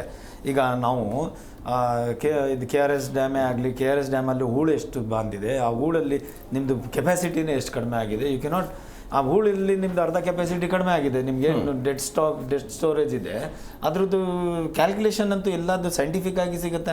ಇವತ್ತು ನಾವು ಯಾವುದು ಕಾಲದಲ್ಲಿದ್ದೇವೆ ಎಲ್ಲದು ನಿಮಗೆ ಫಿಂಗರ್ ಪ್ರಿಂಟ್ಸಲ್ಲಿ ನಿಮಗೆ ಟೆಕ್ನಾಲಜಿಯಲ್ಲಿ ಸಿಗುವಂಥ ಕಾರ್ಯಕ್ರಮದಲ್ಲಿ ನಾವು ಇದು ಹೆಂಗೆ ಅಂದರೆ ಒಂದು ಗಾದೆ ಇದೆ, ಬೀಸೆ ದೊಣ್ಣೆ ತಪ್ಸ್ಕೊಂಡವನಿಗೆ 100 ವರ್ಷ ಆಯಿತು ಅಂತ. ಇವತ್ತು ನಂದು ಮುಗೀತಾ, ಈ ವರ್ಷನೂ ಹೇಳ್ತಾ ಇದ್ದೀನಿ, ಈ ವರ್ಷ ಇದು ಮುಗ್ದೋದ್ರೆ ಮುಂದಿನ ವರ್ಷನೂ ನಾವು ಇದೇ ಚರ್ಚೆ ಮಾಡ್ತಾ ಇರ್ತೀವಿ.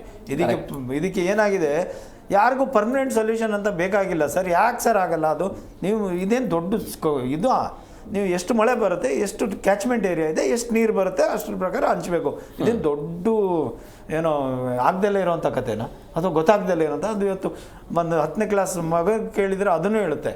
ಈ ಥರ ಇದನ್ನು ನಾವು ಮನವರಿಕೆ ಮಾಡೋಕ್ಕಾಗ್ದಲ್ಲೇ ಇದ್ದಾಗ ಆಗಿಲ್ಲ ಅಂದರೆ ಅದು ತೀರ್ಪು ಬಂದ ಮೇಲೆ ಸತತವಾಗಿ ಹೋರಾಟ ಮಾಡಬೇಕಿತ್ತು. ಅದನ್ನು ನಿಲ್ಲಿಸಿದ್ದು ಯಾಕೆ? ಅಲ್ಲಿ ಮುಗೀತು, ಬೀಸೆ ದೊಣ್ಣೆ ತಪ್ಪಿಸ್ಕೊಂಡು ಆಯಿತು, ಜನ ತಣ್ಣಗಾದರೂ ಬಿಟ್ಬಿಟ್ರು. ಮತ್ತೆ ಈಗಾದ್ವಾ ಈಗ ಸ್ವಲ್ಪ ಬಿಸಿ ಆಗುತ್ತೆ, ಮತ್ತೇನಾದ್ರು ಅದಕ್ಕೊಂದು ಚೂರು ಏನೋ ಒಂದು ಸೊಲ್ಯೂಷನ್ ಅವ್ರು ಬರ್ತಾರೆ. ವಿಜಯ್ ಅವರು ಅವನು ಈಗ ಇಲ್ಲಿಂದಾನೇ ಶುರು ಆಗಿರುತ್ತೆ. ನೀನು 18 ಕೇಳು, ನಾನು ನಿಂಗೆ 8 ಕೊಡ್ತೀನಿ, ನಿನಗೂ ಬಂದಂಗೆ ಆಗುತ್ತೆ, ನನಗೂ ಕೊಟ್ಟಂಗೆ ಆಗುತ್ತೆ. ಓಕೆ, ಏನೋ ಇದೆಲ್ಲ ಈಗ ಒಂದು ಸೊಲ್ಯೂಷನ್, ಮೇಕೆದಾಟು ಸೊಲ್ಯೂಷನ್ ಇದಕ್ಕೆ. Mekedatu is one of the solution. ಅಂದರೆ ಏನಾಗುತ್ತೆ, ನಿಮಗೆ ಸ್ಟೋರೇಜ್ ಇನ್ಕ್ರೀಸ್ ಆಗುತ್ತೆ. ನಮಗೆ ಒಂದು 67 TMC ನೀರು ನಮಗೆ ಸ್ಟೋರೇಜ್ ಸಿಗುತ್ತೆ. ಏನಾಗುತ್ತೆ, ಹೆಚ್ಚು ಕಡಿಮೆ ಸುಮಾರು ನೀರು ನಮಗೆ ತುಂಬ ಮಳೆ ಆದಾಗ ಏನಾಗುತ್ತೆ, ನೀರು ಸಮುದ್ರಕ್ಕೆ ಸೇರುತ್ತೆ. ಸೊ ಅಟ್ಲೀಸ್ಟ್ ಎಕ್ಸಸ್ ಮಳೆ ಆದಾಗ ಅಟ್ಲೀಸ್ಟ್ ನಮ್ಮ ಸ್ಟೋರೇಜ್ ಇದ್ದರೆ ಈ ನೀರನ್ನು ನಾವು ಉಪಯೋಗಿಸ್ಬೋದು. ಒಂದು ನಮಗೆ ಸ್ಟೋರೇಜ್ ಆಗಿ ಬಫರ್ ಆಗಿ ಸಿಗುತ್ತೆ. ಆಮೇಲೆ ಆ ಥರ ಇರೋದ್ರಿಂದ ಈಗ ನಮಗೆ ಅವಾಗ ಏನಾಗುತ್ತೆ, ಈ ನಮಗೇನು KRS ಅಲ್ಲಿ ಹೂಳು ತುಂಬ್ಕೊಂಡ್ಬಿಟ್ಟು ಇಷ್ಟು ವರ್ಷದ ಸುಮಾರು ಸತತ ವರ್ಷದಲ್ಲಿ ಹೂಳು ತುಂಬ್ಕೊಂಡ್ಬಿಟ್ಟು ಕೆಪಾಸಿಟಿನೇ ಕಡಿಮೆ ಆಗಿದೆ, ಆ ಥರದಕ್ಕೆ ಇದು ಆಗುತ್ತೆ. ಸೊ ನಾವು ಮಂಡನೆ ಮಾಡಬೇಕಾದ್ರೆ ನಮಗೆ ಆ ಫ್ಯಾಕ್ಟ್ ಇಟ್ಕೊಂಡ್ಬಿಟ್ಟು ಮಂಡನೆ ಮಾಡಬೇಕು. ನಾವು ಬರೀ ಮೇಕೆದಾಟು ಮಾಡ್ತಾ ಇರೋದು ಬರೀ ನೀರು ಸ್ಟೋರೇಜ್ಗಲ್ಲ, ನಮಗಲ್ಲಿ ಡೆಡ್ ಸ್ಟೋರೇಜು ಹೂಳು ತುಂಬ್ಕೊಂಡಿರೋದು ಕಡಿಮೆ ಆಗಿರೋದು ಆ ಲೆವೆಲ್ಗೆ ನಾವು ಈ ಕಡೆ ಮಾಡ್ತಾ ಇದ್ದೀವಿ. ಸೊ ಇದನ್ನೆಲ್ಲ ಫ್ಯಾಕ್ಟ್ ಫೈಂಡಿಂಗ್ ಈ ಬುದ್ಧಿಜೀವಿಗಳು, ಬ್ಯೂರೋಕ್ರಾಟ್ಸು, ರೈತಪರ ಸಂಘಟನೆಗಳು, ಕರ್ನಾಟಕ ಪರ ಸಂಘಟನೆಗಳು ಎಲ್ಲರಿಗೂ ಸೇರಿಸ್ಬೇಕು ಸರ್. ನೀವು ನಮ್ಮ ಪಾಡಿಗೆ ನಾವು ಏನೋ ಈಗ ನಾವು ಇಲ್ಲಿ ಲಾಸ್ಟ್ ಕಾಮನ್ ಪರ್ಸನ್ ಯಾರಿಗೆ ತೊಂದರೆ ಆಗ್ತಾ ಇದೆ ಅವನಿಗೆ ಸೇರಿಸ್ಬೇಕು, ಅವನಿಗೆ ಗೊತ್ತು ತೊಂದರೆ. ಒಂದು ಈ ಕಾವೇರಿ ವಿಚಾರದಲ್ಲಿ ತಮಿಳುನಾಡು ಮತ್ತು ಕರ್ನಾಟಕದಲ್ಲಿ ಆಗ್ತಾ ಇರುವಂತಹ ಈ ವ್ಯಾಜ್ಯ ಪ್ರಕರಣ ಒಂದು ಪರಿಹಾರದ ರೂಪದಂತೆ ಕಾಣ್ತಾ ಇರೋದು ಮೇಕೆದಾಟು ಅಂತ. Mekedatu is one of the solution. ಆ ವಿಚಾರದ ಬಗ್ಗೆ ಡೀಟೇಲ್ ಆಗಿ ಚರ್ಚೆ ಮಾಡೋಣ ಸರ್. ವೀಕ್ಷಕರು, ನಾವು ಮಾತಾಡ್ತಾ ಇದ್ದೀವಿ ಮೇಕೆದಾಟು ಅನ್ನುವಂಥದ್ದು ಇದಕ್ಕೊಂದು ಪರಿಹಾರವಾಗಿ ಕಾಣಿಸ್ಬೋದು ಅಂತ. ಹಾಗಾದ್ರೆ ಹೆಂಗೆ ಪರಿಹಾರ ಆಗುತ್ತೆ?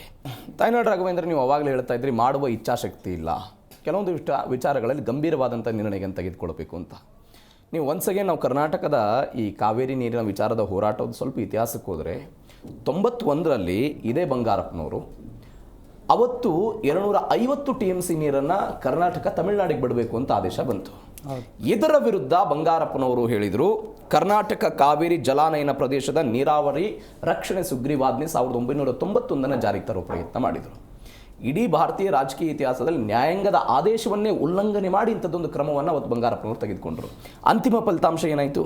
ಅವರೇ ಹೋಗಿ ನ್ಯಾಯಾಂಗದ ಮುಂದೆ ಕ್ಷಮೆ ಕೇಳಿದ್ರು, ವಾಪಸ್ ನೀರು ಹೋಗಿದ್ದ ನೋಡಿದ್ವಿ. ಒಂದು ಉದಾಹರಣೆ, 2001 ಆಸುಪಾಸು ಪ್ರತಿನಿತ್ಯ 0.8 TMC ನೀರನ್ನು ಬಿಡಬೇಕು ಅಂತ ನೀವು ಯಾವ ಸುಪ್ರೀಂ ಕೋರ್ಟಿಗೆ ಹೋಗಬೇಕು ಅಂತ ನೀವು ಹೇಳ್ತಾ ಇದ್ದೀರಿ, ಅದೇ ಸುಪ್ರೀಂ ಕೋರ್ಟ್ ಆದೇಶ ಕೊಡುತ್ತೆ. ಸುಪ್ರೀಂ ಕೋರ್ಟ್ ಆದೇಶ ಕೊಡ್ತು. SM ಕೃಷ್ಣ ಅವರು ಹೇಳಿದರು, ನಮ್ಮಲ್ಲಿ ಕುಡಿಯೋದಕ್ಕೆ ನೀರಿಲ್ಲ, ಯಾವ ಕಾರಣಕ್ಕಾಗಿ ನಾವು ತಮಿಳುನಾಡಿಗೆ ನೀರು ಬಿಡಲ್ಲ. ಅದರ ವಿರುದ್ಧ ಪಾದಯಾತ್ರೆ ಮಾಡ್ತಾರೆ ಸರ್ ಅವರು. ಅದರ ವಿರುದ್ಧ ಪಾದಯಾತ್ರೆ ಮಾಡಿ ಅಂತಿಮವಾಗಿ ಸುಪ್ರೀಂ ಕೋರ್ಟ್ ಹೇಳ್ತು ಇದು ನ್ಯಾಯಾಂಗದ ನಿಂದನೆ ಅಂತ. ನ್ಯಾಯಾಂಗ ನಿಂದನೆ ಕಾರಣಕ್ಕಾಗಿ ಒಂದ್ಸಲ ಅವ್ರು ಕ್ಷಮೆ ಕೇಳಬೇಕಾದಂಥ ಅನಿವಾರ್ಯತೆ ಬರುತ್ತೆ. ಇವತ್ತೇನು ಮಾಡಬೇಕು DK ಶಿವಕುಮಾರ್? ಅಲ್ಲ, ಈಗ DK ಶಿವಕುಮಾರ್ ಅವರು ನಾನು ಬಂಗಾರಪ್ಪನ ಶಿಷ್ಯ ಅಂತ ಹೇಳ್ಕೊಂಡು ಅಧಿಕಾರಕ್ಕೆ ತಗೊಂಡಿದ್ದಾರೆ. ಅಂದ್ರೆ ಇನ್ನೊಂದು ಸುಗ್ರೀವಾಜ್ಞೆ ತರಬೇಕು ಅಂತ ನೀವು ಹೇಳ್ತಾ ಇದ್ದೀರಿ. ಆ ಒಂದು ಅವರು ಹೇಗೆ ಅವರ ವೈಯಕ್ತಿಕ ಕೇಸ್ಗಳಿಗೆ ನಾನು ಗಂಡಸು, ನಾನು ರಾಜಕೀಯ ಮಾಡಕ್ಕೆ ಬಂದಿಲ್ಲ, ನಾನು ಬಿಸ್ನೆಸ್ ಮ್ಯಾನ್ ಅಂತ ಹೇಳ್ತಾರಲ್ಲ, ಅದೇ ವಾಕ್ಯನ ಇವತ್ತು ಸುಪ್ರೀಂ ಕೋರ್ಟಿಗೆ ಹೇಳ್ಬೇಕಾಗುತ್ತೆ, ನ್ಯಾಯಾಂಗ ಮಂಡಳಿಗೆ ಹೇಳ್ಬೇಕಾಗುತ್ತೆ. ನಾನು ಕರ್ನಾಟಕದ ಜನಗಳ ಪರವಾಗಿದ್ದೇನೆ. ಕರ್ನಾಟಕ ಜನಗಳು ನನಗೆ ಮುಖ್ಯಮಂತ್ರಿ ಸ್ಥಾನ ಕೊಟ್ಟಿದ್ದಾರೆ. ಅವರ ಜನಗಳಿಗೋಸ್ಕರ ನಾನು ಮುಖ್ಯಮಂತ್ರಿ ಸ್ಥಾನ ಹೋದ್ರೂ ಪರವಾಗಿಲ್ಲ, ನಾನು ಒಂದು ಹನಿ ನೀರು ಬಿಡಲ್ಲ ಅಂತೇಳಿ ನಿರ್ಧಾರ ತೆಗೆದುಕೊಳ್ಳಬೇಕು. ಹೌದು, ನಿರ್ಧಾರ ತಗೋಬೇಕು. ಅವಾಗ ನಾವು ಮುಖ್ಯಮಂತ್ರಿಗಳು ತಾಕತ್ತಲ್ಲಿದ್ದಾರೆ ಅಂತ ನಾವು, ಯಾಕಂದ್ರೆ ನಮ್ಮ ರೈತರು ಹೇಳ್ದಂಗೆ ನಮಗೆ ನಾನು ಕೆಲಸ ಮಾಡಿದ್ದೀನಿ, ನನಗೆ ಕೂಲಿ ಕೊಡ್ತಾ ಇಲ್ಲ ಅಂತ ಸುರೇಶ್ ಅವರು ಇವ್ರು ಹೇಳಿ ಕೂಲಿ ತಗೊಳ್ಳೋದಕ್ಕೋಸ್ಕರ ಅವರು ಕೂಲಿ ಕೆಲಸ ಮಾಡೋದಕ್ಕೆ ಮುಖ್ಯಮಂತ್ರಿಗಳಾಗಿದ್ದಾರೆ. ಈಗ ಆ ರೀತಿ ಇದ್ದಾಗ ನಾವೆಲ್ಲ ಇಲ್ಲಿ ಕನ್ನಡ ಪರ ಸಂಘಟನೆಯವರು, ರೈತರು, ಎಲ್ಲರೂ ಬುದ್ಧಿಜೀವಿಗಳೆಲ್ಲರೂ ಹೇಳ್ತಾ ಇದ್ದಾವಪ್ಪ, ನೀವು ಒಂದನಿ ನೀರು ಬಿಡಲ್ಲ, ಏನಾಗುತ್ತೋ ಆಗಲಿ ಅಂತ ಒಂದು ಸಂದೇಶ ಕೊಡಿ.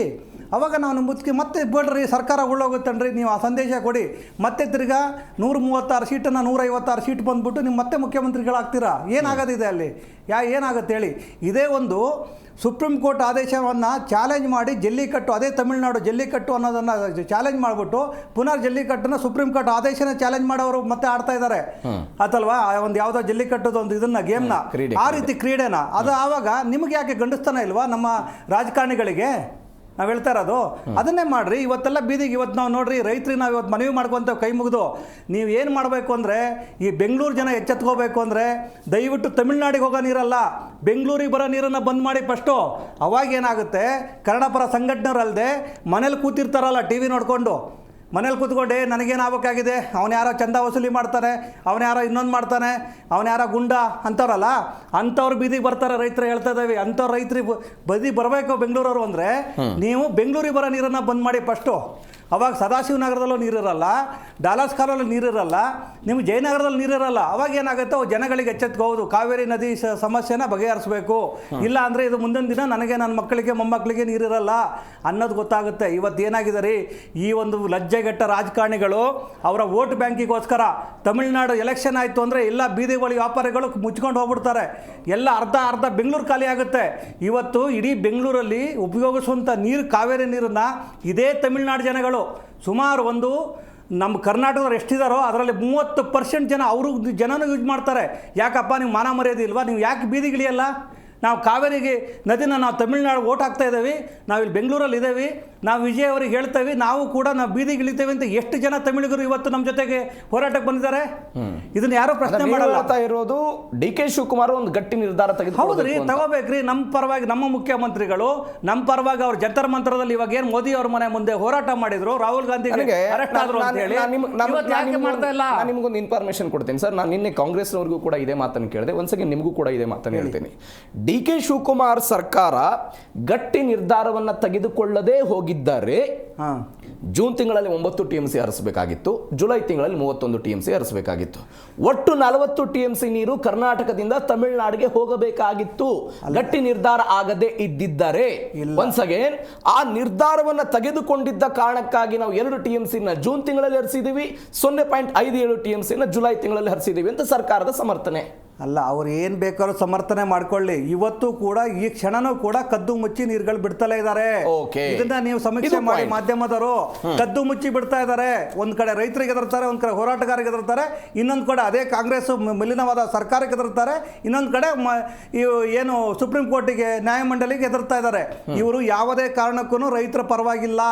ಇವರು ಇರೋದು ಬರೀ ವೋಟ್ ಬ್ಯಾಂಕಿಗೋಸ್ಕರ ತಮಿಳರ ಪರವಾಗಿ ಕದ್ದು ಮುಚ್ಚಿ ನೀರು ಬಿಡ್ತಾ ಇದ್ದಾರೆ. ಆ ಕದ್ದು ಮುಚ್ಚಿ ನೀರು ಬಿಡೋದು ಅವ್ರಿಗೆ ಹೇಳಿ ರೈತರು ಒಪ್ಕೊಂತಾರ ಇಲ್ಲ ಅಂತ ಹೇಳಿ. ಪ್ರಶ್ನೆಗೆ ಅವ್ರ ಹತ್ರ ಉತ್ತರ ಅದನ್ನೇ. ತೆಗೆದುಕೊಳ್ಳಿ. ಕದ್ದು ಮುಚ್ಚಿ ನೀರು ಹೋಗುತ್ತಾ? ಹೆಂಗ್ ಹೋಗುತ್ತೆ ಕದ್ದು ಮುಚ್ಚಿ? ಖಂಡಿತ ಸರ್. ಯಾಕಂದ್ರೆ ಇವರು ಹೇಳ್ತಕ್ಕಂಥದ್ದು ಇಷ್ಟು TMC ಅಷ್ಟು TMC ಅಂತ ಹೇಳ್ತಾರೆ. Okay. ಕಾವೇರಿ ನೀರ ಅಲ್ಲಿ ಹೋಗಿ ಪ್ರದೇಶದ ಪಕ್ಕದಲ್ಲಿ ನಿಂತ್ಕೊಂಡು ನೀವು ನೋಡ್ಬೇಕು, ನೈಟ್ ಎಲ್ಲ ಅರಸ್ತಾನೆ ಇರ್ತಾರೆ. ಅರ್ಥ ಆಯ್ತಾ? ಸೊ ಅದು ಕದ್ದು ಮುಚ್ಚಿನೇ ಅಲ್ವಾ? ಕದ್ದು ಮುಚ್ಚಿ ಹೆಂಗ್ ಕಳಿಸ್ತಾ ಇದ್ದಾರೆ ಅವರು? ನೀವು ಅಧಿಕಾರಿಗಳನ್ನ ಆಕ್ಚುಲಿ ಒಂದು ತಿಂಗಳಿಂದ ಮಳೆ ಬಂದಿದ್ದಕ್ಕೆ ಇವತ್ತು ಜಾಸ್ತಿ ನೀರು ಹರಿಸ್ತಾ ಇದ್ದಾರೆ. ಅದಕ್ಕೆ ಮುಂಚೆ ಏನು ಹೇಳಿದ್ರಿ, 1 TMC 2 TMC ಹರಿಸಿದಾರ ಅಂತೇಳಿ ನೀವು ಹೇಳಿದ್ರಿ. ಅದೇ DK ಶಿವಕುಮಾರ್ ಗಟ್ಟಿ ನಿರ್ಧಾರ ಅಂತ. ಅದೇ ನಿರ್ಧಾರ ಕಂಟಿನ್ಯೂ ಮಾಡಿ ಸ್ವಾಮಿ. ಯಾಕೆ ಸ್ವಾಮಿ ಜಾಸ್ತಿ ಬಿಡ್ತಾ ಇದ್ದೀರಿ ಈಗ? ಓಕೆ, ಯಾಕೆ ಜಾಸ್ತಿ ಬಿಡ್ತಾ ಇದ್ದೀರಾ? ಅದನ್ನ ಒಪ್ಕೊಂತೀನಿ. ಅದನ್ನ ಏನ್ ಕಂಟಿನ್ಯೂಷನ್ ಅದನ್ನೇ ಅವು ಗಟ್ಟಿ ನಿರ್ಧಾರ.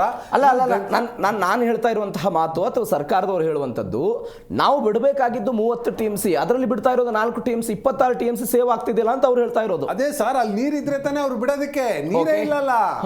ಈಗ ನೀರಿನ ಅಂಶ ಜಾಸ್ತಿ ಇದ್ರೆ ಇವ್ರು 30 ಬಿಡ್ತಾರೆ, 10 ಬಿಡ್ತಾರೆ, 2 ಬಿಡ್ತಾರೆ. ನೀರೇ ಇಲ್ಲದಾಗ ನೀನ್ ಎಲ್ಲಿ ಬಿಡ್ತಿದ್ಯಾ ಸ್ವಾಮಿ? ಓಕೆ, ಅಲ್ಲಿ ನೀರು ಈಗಲೂ ಇಲ್ಲ ಅಲ್ವಾ? ಈಗೇನೋ 1 ತಿಂಗಳ ಮುಂಚೆ ಮಳೆ ಬಂದು ಸ್ವಲ್ಪ ಸ್ಟೋರೇಜ್ ಆಗಿದೆ. ಸೊ ಈಗ ಮತ್ತೆ ಶುರು ಹೆಚ್ಕೊಂಡಿದ್ರೆ ಇಷ್ಟು TMC ನೀರು ಕೊಡಲೇಬೇಕು ಅಂತೇಳಿ ಈ ಸಮಿತಿ ಆದೇಶ ಮಾಡಿದೆ. ಸೊ ಈಗ ನಿರ್ಧಾರ ತಗೊಳ್ರಿ ನೀವು. ಈಗ ನಿರ್ಧಾರ ತಗೊಂಡು ಸೆಷನಲ್ಲಿ ಮಂಡನೆ ಮಾಡಿ. ಈಗ ಸೆಷನ್ ನಡೀತದಲ್ಲ, ಸೆಷನಲ್ಲಿ ತೀರ್ಮಾನ ತಗೊಳ್ಳಿ. ಬಂಗಾರಪ್ಪನವ್ರು ಏನ್ ತೀರ್ಮಾನ ತಗೊಂಡಿದ್ರು ಆ ತರ ತೀರ್ಮಾನ ತಗೊಳ್ರಿ. ಇಡೀ ರಾಜ್ಯದ ರೈತರು ನಿಮ್ ಪರವಾಗಿ ಧ್ವನಿಗೂಡಿಸಿ. ನಿನ್ನೆ ಕಾಂಗ್ರೆಸ್ ಪಕ್ಷದ ಶಾಸಕ, ಮಂಡ್ಯದ ಶಾಸಕರು ರವಿಕುಮಾರ್ ಗೌಡರು ಕೂಡ ಹೇಳಿದ್ರು, ಒಂದೇ ಒಂದು ಹನಿ ನೀರು ಬಿಡಬಾರದು ತಮಿಳುನಾಡಿಗೆ ಅಂತ. ಆಡಳಿತ ಪಕ್ಷದ ಶಾಸಕರೊಬ್ಬರು ಕೊಟ್ಟಂತ ಹೇಳಿಕೆ ಒಂದು ವಿಡಿಯೋನು ಕೂಡ ಅವರು ತೋರಿಸಿದ್ರು. ನೀರದು ಸಮುದ್ರ ಪಾಲಾಗ್ತಾ ಇದೆ, ಓಡ್ತಾ ಇದೆ ಅಂತ ಹೇಳಿ ವಿಡಿಯೋ ಮಾಡಿ ಅಲ್ಲಿಂದ ಸಂದೇಶವನ್ನ ಕೊಟ್ಟರು ಇಡೀ ರಾಜ್ಯ ಜನಕ್ಕೆ. ಇವತ್ತು ನಮ್ಮ ಕರ್ನಾಟಕದಲ್ಲಿ ವಿರೋಧ ಪಕ್ಷ ಇಲ್ಲ ಬಿಡ್ರಿ, ಸೋತೋಗಿದೆ. ವಿರೋಧ ಪಕ್ಷ ಏನಿದ್ರೆ ಕರ್ನಾಟಕ ರಾಜ್ಯದ ರೈತರು ಇದ್ದಾರೆ. ಇವತ್ತು ಕನ್ನಡ ಪರ ಸಂಘಟನೆಗಳಿದಾವೆ ಅಂತಾನೆ ಹೇಳಕ್ ಇಚ್ಛೆ ಪಡ್ತೇನೆ. ಯಾಕಂದ್ರೆ ವಿರೋಧ ಪಕ್ಷ ಇಲ್ಲ ನಮ್ಮ ಕರ್ನಾಟಕದಲ್ಲಿ, ಸೋತೋಗ್ಬಿಟ್ಟಿದೆ. ಸೊ ಆ ದೃಷ್ಟಿಯಿಂದ ಇಡೀ ನಮ್ಮ ಕರ್ನಾಟಕದ ರೈತರು, ಕನ್ನಡ ಪರ ಸಂಘಟನೆಗಳು ವಿರೋಧ ಪಕ್ಷವಾಗಿ ಇವತ್ತು ಕೆಲಸ ಮಾಡ್ತಾ ಇದೆ ಸ್ವಾಮಿ. ನಮ್ಮ ಕರ್ನಾಟಕದಲ್ಲಿ ಇವತ್ತು ರಸ್ತೆ ಅಡ್ಡ ಇಕ್ಕಿ ತಡೆದು ಇವತ್ತು ಪ್ರತಿಭಟನೆ ಮಾಡ್ತಾ ಇದ್ದೀವಿ. ಆಮೇಲೆ ಇವರು ಪೊಲಿಟಿಕಲ್ ಸ್ಟೇಟ್ಮೆಂಟ್ ಯಾರು ವಿಜೇಂದ್ರ ಅವರು ಕೊಡ್ತಕ್ಕಂಥದ್ದು ನಾವು ಬೆಂಬಲವನ್ನು ವ್ಯಕ್ತಪಡಿಸ್ತಾ ಇದ್ವಿ. ಆ ಸ್ವಾಮಿ ಇಲ್ಲಿ ಬೆಂಬಲವನ್ನು ವ್ಯಕ್ತಪಡಿಸೋದಲ್ಲ ಸ್ವಾಮಿ, ಡಿಲ್ಲಿಯಲ್ಲಿ ಹೋಗಿ ಇವಾಗ ಸೆಷನ್ ನಡೀತಾ ಇದೆಯಲ್ಲ, ಸೆಷನ್ ನಡೀತೈತೆ ಡಿಲ್ಲಿಯಲ್ಲಿ, ಅಲ್ಲಿ ನಿಮ್ಮ ಸಂಸದರನ್ನ ಕ್ವಶನ್ ಮಾಡಕ್ಕೆ ಹೇಳಿ. ಅಲ್ಲಿ ಸಂಸದ ಇದರಲ್ಲಿ ಇದನ್ನ ಮಣ್ಣೆ ತಗೊಂಡು ಸರ್ಕಾರದ ನಿರ್ಧಾರ ಏನಿಲ್ಲ ಅಂತ ನಾನು ಒಂದು ಸರ್ ಇದೆ ಸುಪ್ರೀಂ ಕೋರ್ಟ್ ಆದೇಶ ಯಾರ ಒಂದು ಇದರಲ್ಲಿ ಇರುತ್ತೆ ಅದು. ಓಕೆ, ಅದನ್ನ ನೀವು ಸೆಷನ್ ಮಂಡನೆ ಮಾಡಿ. ಅದಕ್ಕಾಗಿನೇ ಈ ಪ್ರಾಧಿಕಾರಗಳನ್ನು ನಿರ್ಮಾಣ ಮಾಡಲಾಗಿದೆ, ರಚಿಸಲಾಗಿದೆ. ಅದೇ ಸರ್, ಈಗ ಸೆಷನಲ್ಲಿ ನೀವು ಇದನ್ನ ಈ ಸಬ್ಜೆಕ್ಟ್ ತಗೊಬಂದು ಒಂದು ನಿರ್ಣಯ ತಗೊಳ್ಳಿ. ಇಂಥ ಒಂದು ಸಂದರ್ಭದಲ್ಲಿ ನಾವು ನೀರನ್ನ ತಮಿಳುನಾಡಿಗೆ ಕೊಡೋಕೆ ಆಗೋದಿಲ್ಲ ಅಂತೇಳಿ ಇಡೀ ನಮ್ಮ ಸಂಸದ ಏನು 18 ಜನ ಏನು ಹೋಗಿದಾರಲ್ಲ, ಒಂದು ನಿರ್ಧಾರ ತಗೊಂಡು ಮೋದಿ ಅವರ ಹತ್ರ ಕೂತ್ಕೊಂಡು ಅದನ್ನ ಮನವರಿಕೆ ಮಾಡೋಂಥ ಕೆಲಸ ಮಾಡ್ಬೋದಲ್ವಾ? ಬೇರೆ ಬೇರೆವೆಲ್ಲ ಕಾನೂನು ತರ್ತಾರೆ, ರೈತರ ವಿರೋಧಗಳು ಕಾನೂನು ತಂದು ಅನುಮೋದನೆ ಕೊಟ್ಟು ಕಳಿಸ್ತಾರೆ ಸುಪ್ರೀಂ ಕೋರ್ಟ್ಗೆ. ಈ ಒಂದು ಕೆಲಸ ಯಾಕೆ ಮಾಡಬಾರ್ದು? ಓಕೆ, ಮೋದಿ ಅವರು ವಿಶ್ವಗುರು ಬೇರೆ ಅಂತ ಒಂದು ಬ್ರಾಂಡ್ ಬೇರೆ ಇಟ್ಕೊಂಡಿದಾರಲ್ಲ. ಇದನ್ನ ಕರ್ನಾಟಕ ತಮಿಳುನಾಡಿನ ಸಮಸ್ಯೆನ ಬಗೆಹರಿಸ್ಕೊಳ್ಳಕ್ಕೆ ಅವ್ರಿಗೂ ಕೆಪಾಸಿಟಿ ಇಲ್ವಾ? ಈ ರಾಜ್ಯದ ಈ ದೇಶದ 2ನೇ ಕೂಲಿಗಾರ ಅಂತಾನೆ ಹೇಳ್ತೀನಿ ಅವ್ರನ್ನ. ಈ ಕೂಲಿಗಾರನ ಕೆಲಸಕ್ಕೆ ಅನ್ಫಿಟ್ ನೀವು? ಕೇಂದ್ರ ಸರ್ಕಾರ ಹೋಗಿ ಸ್ವಾಮಿ. ಕೇಂದ್ರ ಸರ್ಕಾರ ಮೊನ್ನೆ ಹೇಳ್ತಲ್ಲ, ನೀವು ಅಣೆಕಟ್ಟನ್ನು ಕಟ್ಕೊಳ್ಬಹುದು, ರಾಜ್ಯ ಸರ್ಕಾರ ತನ್ನ ಪರಿಷ್ಕೃತ DPR ಅನ್ನ ಕೇಂದ್ರ ಸರ್ಕಾರಕ್ಕೆ ಸಲ್ಲಿಕೆ ಮಾಡ್ಕೊಳ್ಳಿ ಅಂತ. ಸರ್, ಅದು ಮೇಕೆದಾರಾಟ ವಿಚಾರದಲ್ಲಿ ನಾನು ಅದೇ ಪರ್ಯಾಯ ವಿಚಾರದ ಬಗ್ಗೆ ಮಾತಾಡ್ತೀನಿ. ಅದೇ ವಿಚಾರದ ಏನು ಆದೇಶ ಕೊಡ್ತು ಸುಪ್ರೀಂ ಕೋರ್ಟು, ಈ ಆದೇಶ ಮೋದಿ ಅವರು ಅದನ್ನ ಗ್ರೀನ್ ಕೊಟ್ರು. ಅದೇ ತರ ಕಾವೇರಿ ವಿಚಾರನು ನೀವು ತಗೊಬನ್ನಿ ಸ್ವಾಮಿ. ತಗೊಬಂದು ನೀವು ಸದನದಲ್ಲಿ ಮಣ್ಣೆ ಮಾಡಿ. ಇಂಥ ಒಂದು ಸಂದರ್ಭದಲ್ಲಿ ಇಂಥ ರೈತರಿಗೆ ಅನಾನುಕೂಲ ಆಗ್ತಾ ಇದೆ, ಕುಡಿಯೋ ನೀರು ಸಮಸ್ಯೆ ಆಗ್ತಾ ಇದೆ. ಹಿಂಗೆ ಸಮುದ್ರ ವೇಸ್ಟ್ ಆಗಿ ನೀರು ಹೋಗೋದು ನಾವು ನಿಲ್ಲಿಸಬೇಕಾದ್ರೆ ಇಷ್ಟು TMC ನೀರನ್ನ ನಾವು ತಮಿಳುನಾಡಕ್ಕೆ ಹರಿಸೋದಿಲ್ಲ ಅಂತೇಳಿ ಪತ್ರ ಬರೀರಿ ಸುಪ್ರೀಂ ಕೋರ್ಟ್ ನ್ಯಾಯಾಧೀಶರಿಗೆ. ಒಂದು ಮಣ್ಣೆ ಮಾಡಿ ತೀರ್ಮಾನ ತಗೊಳ್ಳಿ. ಆಗ ಇಡೀ ರಾಜ್ಯನೂ ಖುಷಿಯಾಗಿರುತ್ತೆ, ಪಕ್ಕದ ತಮಿಳುನಾಡು ಖುಷಿಯಾಗಿರುತ್ತಲ್ಲ. ನಾವು ಬಂದು ಬೀದಿಯಲ್ಲಿ ಕೂತ್ಕೊಂಡು ಹೋರಾಟ ಮಾಡಿ ಲಾಠಿ ಚಾರ್ಜ್ ಮಾಡಿಸ್ಕೊಂಡು ಗೋಲಿಬಾರ್ ಮಾಡಿಸ್ಕೊಂಡು ನಮ್ಮ ರೈತರು ಜಮೀನುಗಳಲ್ಲಿ ಬಂಡವಾಳ ಹಾಕಿ ನಾವು ನೇಣಿಗೆ ಲಾಸ್ಟ್ಗೆ ಏನ್ ಮಾಡ್ಬೇಕು, ನೇಣಿಗೆ ಶರಣ ಆಗ್ಬೇಕು. ಬ್ಯಾಂಕ್ ಅವರು ನನಗಿರೋ ಮಾಹಿತಿಯ ಪ್ರಕಾರ, ಐ ಆಮ್ ನಾಟ್ ರಾಂಗ್, ನೀವು ಕರೆಕ್ಷನ್ ಮಾಡಿ ಅದನ್ನ. ನಮಗೆ ಅವಾಗ ಮಳೆ ಸಿಕ್ಕಾಪಟ್ಟೆ ಮಳೆ ಆಗುತ್ತೋ ಅವಾಗ ತಮಿಳುನಾಡವ್ರು ನೀರು ಬೇಕು ಅಂತ ಕೇಳ್ತಾರೆ. ಯಾವಾಗ ನಮ್ಮಲ್ಲಿ ಮಳೆಯ ಪ್ರಮಾಣ ಕಡಿಮೆ ಆಗ್ತಾ ಹೋಗುತ್ತೋ ತಮಿಳುನಾಡಲ್ಲಿ ಸ್ವಲ್ಪ ಜಾಸ್ತಿ ಆಗುತ್ತೆ ಅನ್ನೋದು ನನಗಿರೋ ಮಾಹಿತಿಯ ಪ್ರಕಾರ. ಈಗ ನೀವು ಹೆಂಗೆ ಕರ್ನಾಟಕದ ರೈತರು ನನಗೆ ಬೆಳೆಗಳಿಗೆ ಕಬ್ಬುಗೆ ಬೇಕು, ಭತ್ತಕ್ಕೆ ಬೇಕು ನೀವು ಕೇಳ್ತೀರೋ, ತಮಿಳುನಾಡವರು ಕೇಳ್ತಾರೆ ನಾನು ಸಾಂಬಾ ಬೆಳೆ ಬೆಳಿಬೇಕಾದಂಥ ಅನಿವಾರ್ಯತೆ ಇದೆ, ಆ ಬೆಳೆಗೆ ನೀರಿನ ಬೇಕಾದ ಅನಿವಾರ್ಯತೆ ಇರೋ ಕಾರಣಕ್ಕಾಗಿ ನಾನು ನೀರು ಕೇಳ್ತಾ ಇದ್ದೀನಿ ಅಂತ ಅವರು ವಾದವನ್ನು ಮಂಡನೆ ಮಾಡಿದರೆ ಸರ್ ಈಗ ವಾದ ಪ್ರತಿವಾದ ನಿನ್ನೆ ಆಗಿರೋದು ಇದೆ ಅಂತ ನನ್ನ ಮಾಹಿತಿ. ಸರ್ ಇಲ್ಲಿ ನಾನು ಬರ್ತೀನಿ. Sorry to interrupt. ಪ್ಲೀಸ್. ನಮಗೆ ಇಲ್ಲಿ ಕುಡಿಯಕ್ಕೆ ನೀರು ಇಲ್ದಿದ್ದಾಗ ನೀವು ಬೆಳೆ ಬೆಳೆಯೋದಕ್ಕೆ ನೀರು ಕೊಡಬೇಕು, ಅದು ಯಾವುದೋ ಒಂದು ಪರ್ಟಿಕ್ಯುಲರ್ ಬೆಳೆ ಬೆಳೆಯೋದಕ್ಕೆ ನೀರು ಕೊಡಬೇಕು ಅಂದಾಗ ಕುಡಿಯೋದಕ್ಕೆ ನೀರಿಲ್ಲ ಈಗ ಸದ್ಯಕ್ಕೆ. ನಮ್ಮ ರೈತರು ಆಲ್ರೆಡಿ ಹಾಕಿದ್ದಾರೆ, ನೀವು ಇನ್ನೊಂದು ಯಾವುದೋ ಒಂದು ಬೆಲೆ ಹಾಕಿರ್ಬೇಕಾದ್ರೆ ನಮಗೆ ಹೆಂಗೆ ನಮ್ಮ ಮುಖ್ಯಮಂತ್ರಿಗಳು ಹೆಂಗ್ ಅಂದ್ರು, ನಿಮಗೆ ಬೆಲೆ ರೈತರಿಗೆ ಹೇಳಿದ್ರು, ಸಮಜಾಯಿಸಿ ಮಾಡಿದ್ರು ಬೆಳೆ ಬೆಳಿಬೇಡಿ ಅಂತ. ಹಂಗಾರೆ ಅವ್ರಿಗೆ ಗೊತ್ತಾಗ್ಲಿಲ್ಲ, ಅವ್ರು ನಂದು ಹಕ್ಕಿದೆ ಬಿಟ್ಬಿಡಿ ಅಂದ್ರೆ ಎಲ್ಲಿಂದ ಬಿಡಕ್ಕಾಗತ್ತೆ? ನೀವು ಹಕ್ಕಿನ ನಡುವೆ ಮಾನವೀಯ ನೆಲೆಗಟ್ಟನ್ನು ನೋಡಿ ಅಂತ ನೋಡ್ಲೇಬೇಕು. ಆಮೇಲೆ ಇದಕ್ಕೆ ಒಂದು ಪರ್ಮನೆಂಟ್ ಫಾರ್ಮುಲಾ ಆಗೋವರೆಗೆ ನಾವು ಹೋರಾಡಲೇಬೇಕು. ಇದು ವರ್ಷ ನಾವು ಎಲ್ಲ ರೈತರು ಕೆಲಸಗಳು ಬಿಟ್ಬಿಟ್ಟು ರಸ್ತೆಗೆ ಇಳಿದ್ಬಿಟ್ಟು ಬರೀ ಅದೇ ಕೆಲಸ ಮಾಡೋದಕ್ಕ. ಆಮೇಲೆ ಅವ್ರು ಹೇಳ್ದಂಗೆ ಯಾರು ಇಳಿತಾರ ಅವರೇ ಇಳಿತಾ ಇರೋದು, ಬೇರೆಯವ್ರು ಯಾರು ಬಂದು ಇಳಿತಾ ಇಲ್ಲ. ನಾವು ಯಾರಿಗೆ ಅಂದ್ರೆ ನಮ್ಗೆಲ್ಲ ಕೆಲಸ ಇಲ್ಲ, ನಾವೆಲ್ಲ ಯೂಸ್ಲೆಸ್ ಫೆಲೋಸ್, ನಾವು ಬರೀ ಇದೇ ಕೆಲಸಕ್ಕೆ ನಾವು ಹುಟ್ಟಿರೋದು ಅಂತ ಅನ್ಕೋಬಿಟ್ಟಿದ್ದಾರೆ. ಇದು ಹೋರಾಟ ಮಾಡಿದ್ದಾರೆ, ಅಲ್ಲಿದ್ದಾರಲ್ಲ, ನನ್ಗೇನಾಗ್ಬೇಕು, ಅವ್ರು ಇದ್ದಾರೆ ಅದಕ್ಕೆ. ಈಗ ನಾವು ಸ್ವಲ್ಪ ಕಮ್ ಟು ದಿ ಮೇಕೆದಾಟಿಗೆ ಬರೋಣ ಸರ್. ನಿನ್ನೆ ಕೇಂದ್ರ ಸರ್ಕಾರ ಮಾತನಾಡಿರುವಂತಹ ಮಾತು, ಅವಕಾಶ ಇದೆ ಕಟ್ಟೋದಕ್ಕೆ ಮೇಕೆದಾಟನ್ನು. ಅಂದರೆ ಕೆಳಭಾಗದಲ್ಲಿರುವಂತಹ ರಾಜ್ಯದ ಅನುಮತಿಯನ್ನು ಪಡೆದುಕೊಳ್ಳದೆ ಮೇಲ್ಭಾಗದಲ್ಲಿರುವಂತಹ ಒಂದು ರಾಜ್ಯ ಕೆಳಭಾಗದ ರಾಜ್ಯಕ್ಕೆ ಹೋಗಬಹುದಾದಂಥ ನೀರಿನ ಹರಿವಿನ ಪ್ರಮಾಣದಲ್ಲಿ ಯಾವುದೇ ತಡೆಯನ್ನು ಹಿಡಿಯದೆ ಅದು ಸುಲಲಿತವಾಗಿ ಹೋಗೋದಕ್ಕೆ ಅವಕಾಶವನ್ನು ಮಾಡಿಕೊಟ್ಟು ತನ್ನ ವ್ಯಾಪ್ತಿಯಲ್ಲಿ ಏನು ಬೇಕಾದರೂ ಮಾಡ್ಕೊಳ್ಬಹುದು ಅಂತ ಕೇಂದ್ರ ಸರ್ಕಾರ ಹೇಳಿರೋದು. ಇಮಿಡಿಯೇಟ್ ಸರ್, ಮೊನ್ನೆ ಬಂದಿದ್ರೆ ನಿನ್ನೆ ಶುರು ಆಗಬೇಕಿತ್ತು. ಓಕೆ, ನಿಮ್ಗೆ ಆ ಇಚ್ಛಾಶಕ್ತಿ ಇರಬೇಕಿತ್ತು ಸರ್. ನೀವು ನೆಕ್ಸ್ಟ್ ಡೇ ಮಾರ್ನಿಂಗ್ ಎಲ್ಲ ಪ್ರೋಗ್ರಾಮ್ ಕ್ಯಾನ್ಸಲ್. ಫಸ್ಟ್ ಅರಣ್ಯ ಇಲಾಖೆ ಅನುಮತಿಗಾಗಿ ಕಾಯ್ತಿದ್ದಾರೆ ಸರ್. ಅರಣ್ಯ ಇಲಾಖೆ ಎಲ್ಲಿದೆ? ಕೇಂದ್ರ ಸರ್ಕಾರ, ಕೇಂದ್ರದ ಅರಣ್ಯ ಇಲಾಖೆ ಸರ್. ಇಲ್ಲಿಂದ ಅರಣ್ಯ ಮಿನಿಸ್ಟರ್ ಫ್ಲೈಟ್ ಅಲ್ಲಿ ಹೋಗ್ಬಿಟ್ಟು ಕೂತ್ಕೋಬೇಕು ಸರ್, ಅಲ್ಲಿ ಕೂತ್ಕೋಬೇಕಲ್ಲ. ನಿಮಗೆ ಆ ಇಚ್ಛಾಶಕ್ತಿ ಬೇಕು, ಅದೇ ಹೇಳ್ತಾ ಇರೋದು, ಇಚ್ಛಾಶಕ್ತಿ ಕೊರತೆ. ನೆಕ್ಸ್ಟ್ ಡೇ ಮಾರ್ನಿಂಗ್ ಅವ್ರ ಫಸ್ಟ್ ಫ್ಲೈಟ್ ಅಲ್ಲಿ ಹೋಗ್ಬೇಕಿತ್ತು. ಇವತ್ತು ನೋಡ್ರಿ ಬರ್ತೀನಿ ಸರ್, ಒಂದು ಕ್ವಿಕ್ ಆಗಿ ಇದ್ರ ಬಗ್ಗೆ. ನಾನು ನಿನ್ನೆಯೂ ಕೂಡ ಇದ್ರ ಬಗ್ಗೆ ಸುದೀರ್ಘವಾಗಿ ಚರ್ಚೆ ಮಾಡ್ತಾ ಇದ್ವಿ ಸರ್. ನಾವು ಗುಜರಾತ್ನ ನರ್ಮದಾ ವಿಚಾರಕ್ಕೆ ಸಂಬಂಧಪಟ್ಟಂತೆ ಒಂದು ಸದರ್ ಸರೋವರ ಅಣೆಕಟ್ಟುಗಳನ್ನು ಕಟ್ಟಿದ್ರು. ಅದು ಕೂಡ ಎರಡು ರಾಜ್ಯಗಳ ನಡುವೆ ವ್ಯಾಜ್ಯ ಇದ್ದಂತಹ ಪ್ರಕರಣ. ಅಲ್ಲಿಯೂ ಕೂಡ ಇಂಥದ್ದೇ ತೀರ್ಪು ಸುಪ್ರೀಂ ಕೋರ್ಟ್ನಿಂದ ಬಂದಿದ್ದ ನೋಡಿದ್ವಿ. ನೀವು ಗೋದಾವರಿ ನದಿಯ ಬಾಬಲಿ ಬ್ಯಾರೇಜನ್ನು ಕಟ್ಟುವಂತಹ ಸಮಯದಲ್ಲಿ ಮಹಾರಾಷ್ಟ್ರ ಮತ್ತು ಆಂಧ್ರ ಪ್ರದೇಶದ ನಡುವೆ ಇಂಥದ್ದೊಂದು ಗಲಾಟೆಗಳಾಗಿತ್ತು. ಕೊನೆಗೆ ನೀವು ಅಣೆಕಟ್ಟುಗಳನ್ನು ಕಟ್ಟಬಹುದು ಅಂತ ತೀರ್ಪುಗಳು ಬಂದಿದ್ದ ನೋಡಿದ್ವಿ. ಒನ್ಸ್ ಅಗೇನ್ ಅದು ಮೇಕೆದಾಟಿಗೂ ಅಪ್ಲೈ ಆಗುತ್ತೆ ಅಂತ ನನ್ನ ಪ್ರಶ್ನೆ. ಆಗತ್ತೆ, ಹಾಗೆ ಆಗತ್ತೆ ಸರ್, ಅದು 100% ಆಗತ್ತೆ. ಬಟ್ ನಾವು ಈ ಸತಿ ಅದನ್ನ ನಮ್ಮ ಇಚ್ಛಾಶಕ್ತಿ ಇಟ್ಕೊಂಡ್ಬಿಟ್ಟು ಸ್ಟ್ರಾಂಗ್ ಆಗಿ ವಾದ ಮಂಡನೆ ಮಾಡಿ ಅದನ್ನ ಮಾಡಲೇಬೇಕಾಗತ್ತೆ. ಇಲ್ಲ ಅಂದ್ರೆ ಮತ್ತೆ ನಮ್ಗೆ ಇನ್ನೊಂದು ಆಪರ್ಚುನಿಟಿ ಸಿಗಲ್ಲ. ಕರೆಕ್ಟ್. ಈ ಸತಿ ನಾವು ಮಾಡಿಲ್ಲ ಅಂದ್ರೆ ಸಿಕ್ಕಿರೋ ಆಪರ್ಚುನಿಟಿನ ಇಮಿಡಿಯೇಟ್ ಆಗಿ ಮಾಡಬೇಕು. ಮತ್ತೆ ಅಷ್ಟೊತ್ತಿಗೆ ಅವ್ರು ಇನ್ನೊಂದ್ ಕಡೆ ಈಗ ಪಕ್ಕದ ರಾಜ್ಯದವರು ಸುಪ್ರೀಂ ಕೋರ್ಟಿಗೆ ಒಂದು ಮನವಿ ಹಾಕೊಂಡ್ಬಿಟ್ಟು ಹೋದ್ರೆ ಮತ್ತೆ ಮುಗೀತಲ್ಲ. ಈ ಮೇಕೆದಾಟು ವಿಚಾರದಲ್ಲಿ ಸುಪ್ರೀಂ ಕೋರ್ಟ್ಗೆ ಪುನರ್ ಅರ್ಜಿಯನ್ನು ಸಲ್ಲಿಕೆ ಮಾಡಿದ್ರು, ಅದನ್ನು ವಜಾ ಮಾಡಿದೆ ಸುಪ್ರೀಂ ಕೋರ್ಟ್. ಅರ್ಜಿಯನ್ನು ವಜಾ ಮಾಡಿದೆ. ನೀವೇನೋ ಹೇಳ್ತಾ ಇದ್ದೀರಿ ಸರ್? ಅಲ್ಲ, ಈಗ ನಮ್ಮ ರಾಜಕಾರಣಿಗಳಿಗೆ ಏನಾದ್ರು ಇಚ್ಛಾಶಕ್ತಿ ಇದ್ದರೆ ನೋಡಿ, ಇವತ್ತು ನೀವು ತಮಿಳ್ನಾಡು ಭಾಗಕ್ಕೆ ಹೋಗಿ, ನೀವು ಬರೀ ಹೈವೇಲಿ ಹೋಗಿ ಸಾಕು, ಎಷ್ಟು ಕೆರೆ ಕುಂಟೆಗಳಿದ್ದಾವೆ, ಎಲ್ಲ ಪೂರ್ತಿಯಾಗಿ ತುಂಬಿರ್ತವೆ, ಬೇಸಿಗೆ ಕಾಲದಲ್ಲಿ ತುಂಬಿರ್ತವೆ. ನಮ್ಮಲ್ಲಿ ನಮ್ಮ MLAಗಳು ಈಗ ಅದೇ ಭಾಗದಂಥ ಏನು ಮುಖ್ಯಮಂತ್ರಿಗಳು ಎಷ್ಟು ಕೆರೆಗಳನ್ನು ನಿರ್ಮಾಣ ಮಾಡಿದ್ದಾರೆ, ಎಷ್ಟು ಕೆರೆ ಕುಂಟೆಗಳನ್ನು ತುಂಬಿಸಿದ್ದಾರೆ. ಈಗ ಈ ಥರ ಪರಿಸ್ಥಿತಿ ಬರುತ್ತೆ ಅಂದಾಗ ಯಾಕೆ ಅದನ್ನು ಪಂಪ್ ಮಾಡಿಬಿಟ್ಟು ಎಲ್ಲ ಕೆರೆಗಳನ್ನು ಹಳ್ಳಿ ಕೆರೆಗಳನ್ನು ತುಂಬಿಸ್ಬೋದಲ್ವಾ? ತುಂಬಿಸಿದವಾಗ ಏನಾಗುತ್ತೆ, ಅಟ್ಲೀಸ್ಟ್ ಅಂತರ್ಜಲನರು ಬಟ್ಟನರು ಜಾಸ್ತಿ ಆಗುತ್ತೆ. ಇದ್ರ ಬಗ್ಗೆ ಗಮನ ಕೊಡಲ್ಲ. ಈಗ ಅಲ್ಲಿ ಅವಾಗಲೇ ತೋರಿಸ್ಬೋದು, ನೋಡಪ್ಪ ಇದು ಮಳೆ ಇಲ್ಲ, ಕೆರೆಗಳಿಗೆ ಕೊಟ್ಟಾಗ ಇರೋ ನೀರು ಕಮ್ಮಿ ಆಗುತ್ತೆ ನಮಗಲ್ಲಿ, ಅದನ್ನು ತೋರಿಸ್ಬೋದು. ಆಮೇಲೆ ಇವರೇ ಯಾವುದಕ್ಕೂ ಒಂದು ಸಮಿತಿಗಳು ರಚನೆ ಮಾಡ್ತಾರೆ. ಯಾಕೆ ಇಲ್ಲಿವರೆಗೂ ಒಂದು ಕರ್ನಾಟಕದಲ್ಲಿ ಒಂದು ಯಾವಾಗಲೂ ಈ ಮಳೆಗಳು ಬೆಳೆ ಕಮ್ಮಿ ಆದಾಗ ಅಥವಾ ಮಳೆ ಕಮ್ಮಿ ಆದಾಗ ಒಂದು ಪರ್ಮನೆಂಟ್ ಸಮಿತಿನ ಮಾಡಿಡ್ಲಿ, ಇವರು ಮಾಡಿಕೊಂಡು ಸಮೀಕ್ಷೆ ಮಾಡ್ತಾ ಇರಲ್ಲ. ಅವ್ರು ತಿಂಗಳಿಗೆ ಒಂದ್ಸಲ ರೈತರುಗಳ ಹತ್ರ ಹೋಗ್ಲಿ, ಯಾವ ಬೆಳೆ ಬೆಳೀತೀರಾ, ಎಷ್ಟು ನೀರು ಆಗುತ್ತೆ, ಇವತ್ತು ಈ ಮಳೆ ಬಂದರೆ ಎಷ್ಟು ಡ್ಯಾಮಲ್ಲಿ ನೀರಿದೆ ಅನ್ನೋದನ್ನ ಶಿಫಾರಸನ್ನ ಪ್ರತಿ ತಿಂಗಳು ಕೊಡಲಿ ಕಾವೇರಿ ನ್ಯಾಯಮಂಡಲಿಗೆ. ಆಮೇಲೆ ಅವರು ಕೂಡ ಸಹ ಇಲ್ಲಿ ಬಂದು ಒಂದು ಅಧ್ಯಯನ ಮಾಡಬೇಕಲ್ವ, ಎಷ್ಟಿದೆ ಮಳೆ ಇದೆ, ಮುಂಚೆ ಎಷ್ಟು ಕಾಡಿತ್ತು, ಇವಾಗ ಎಷ್ಟು ಕಾಡಿದೆ, ಇವತ್ತು ಎಷ್ಟು ರಾಜಕಾರಣಿಗಳ ರೆಸಾರ್ಟ್ ಇದೆ, ಆ ಕೊಳಚೆ ನೀರು ಎಲ್ಲಿಗೆ ಹೋಗುತ್ತೆ, ಇವತ್ತು ಎಷ್ಟು ಕಾರ್ಖಾನೆಗಳಿಂದ ಕಾವೇರಿ ನೀರಿಗೆ ಕೊಳಚೆ ನೀರು ಹೋಗ್ತಾ ಇದೆ, ಎಷ್ಟು ಅಲ್ಲಿ ಎಣ್ಣೆ ಪಾರ್ಟಿಗಳಾಗ್ತಾ ಇದೆ, ಎಷ್ಟು ಬಾಟಲ್ಗಳನ್ನ ಕಾವೇರಿ ನೀರಿಗೆ ಹಾಕ್ತಾ ಇದ್ದಾರೆ. ಇದನ್ನು ಯಾವುದೂ ಸಮೀಕ್ಷೆ ಮಾಡ್ದಂಗೆ, ಅದು ಯಾವುದೂ ಕೇಸ್ಗಳಾಗ್ದಂಗೆ ಇವತ್ತು ನೀವು ಬರೀ ನೀರು ಬಿಡಿ ಅಂದರೆ ಮುಂಚೆ ಎಷ್ಟು ಕಾಡಿತ್ತು ನಮ್ಮದು, ಇವತ್ತು ಎಷ್ಟು ಕಾಡಿದೆ, ಮುಂಚೆ ಎಷ್ಟು ಮಳೆ. ಇವೆಲ್ಲದರ ನಡುವೆ ಸರ್, ಇವೆಲ್ಲದರ ನಡುವೆ ಒಂದು ಒಗ್ಗಟ್ಟಿನ ಪ್ರಶ್ನೆ ಬರುತ್ತೆ. ಫಾರ್ ಯುವರ್ ಇನ್ಫಾರ್ಮೇಶನ್, ಕರ್ನಾಟಕದಲ್ಲಿ ಒಬ್ಬರು IPS ಅಧಿಕಾರಿ ಇದ್ರು, ತಮಿಳುನಾಡಿನವರು. ಅವರು ತಮಿಳುನಾಡಿನಲ್ಲಿ ನಿಂತ್ಕೊಂಡು ಹೇಳಿದ್ರು, ಯಾವುದೇ ಕಾರಣಕ್ಕೂ ಮೇಕೆದಾಟು ಮಾಡೋದಕ್ಕೆ ನಾವು ಅವಕಾಶವನ್ನು ಮಾಡಿಕೊಡಲ್ಲ, ಯಾಕಂದರೆ ತಮಿಳುನಾಡಿಗೆ ಅದು ಹೊಡೆತ ಬೀಳುತ್ತೆ ಅಂತ. ಅದನ್ನು ರಾಜ್ಯ BJP ನಾಯಕರು ಅವರು ಚುನಾವಣಾ ಪ್ರಚಾರಕ್ಕೆ ಬಂದಾಗ ಅದು ದೊಡ್ಡ ಮಟ್ಟದ ಚರ್ಚೆ ಆಗಿದ್ದನ್ನು ನೋಡಿದ್ದೇವೆ ಕರ್ನಾಟಕದಲ್ಲಿ. ಆ ವ್ಯಕ್ತಿ ಅಲ್ಲಿ ನಿಂತ್ಕೊಂಡು ಹೇಳ್ತಾರೆ ಮೇಕೆದಾಟನ್ನು ಮಾಡಿಕೊಡೋದಕ್ಕೆ ಅವಕಾಶವನ್ನು ಮಾಡಿಕೊಡಲ್ಲ ಅಂತ. ಬಟ್ ಅವರು ಇವತ್ತು ಬಂದು ಕರ್ನಾಟಕದಲ್ಲಿ BJP ವೋಟ್ ಬ್ಯಾಂಕ್ ಆಗಿ ವೋಟ್ ಕೇಳ್ತಿದ್ದಾರೆ ಅನ್ನುವಂಥ ದೊಡ್ಡ ಮಟ್ಟದ ಚರ್ಚೆ ಆಯಿತು.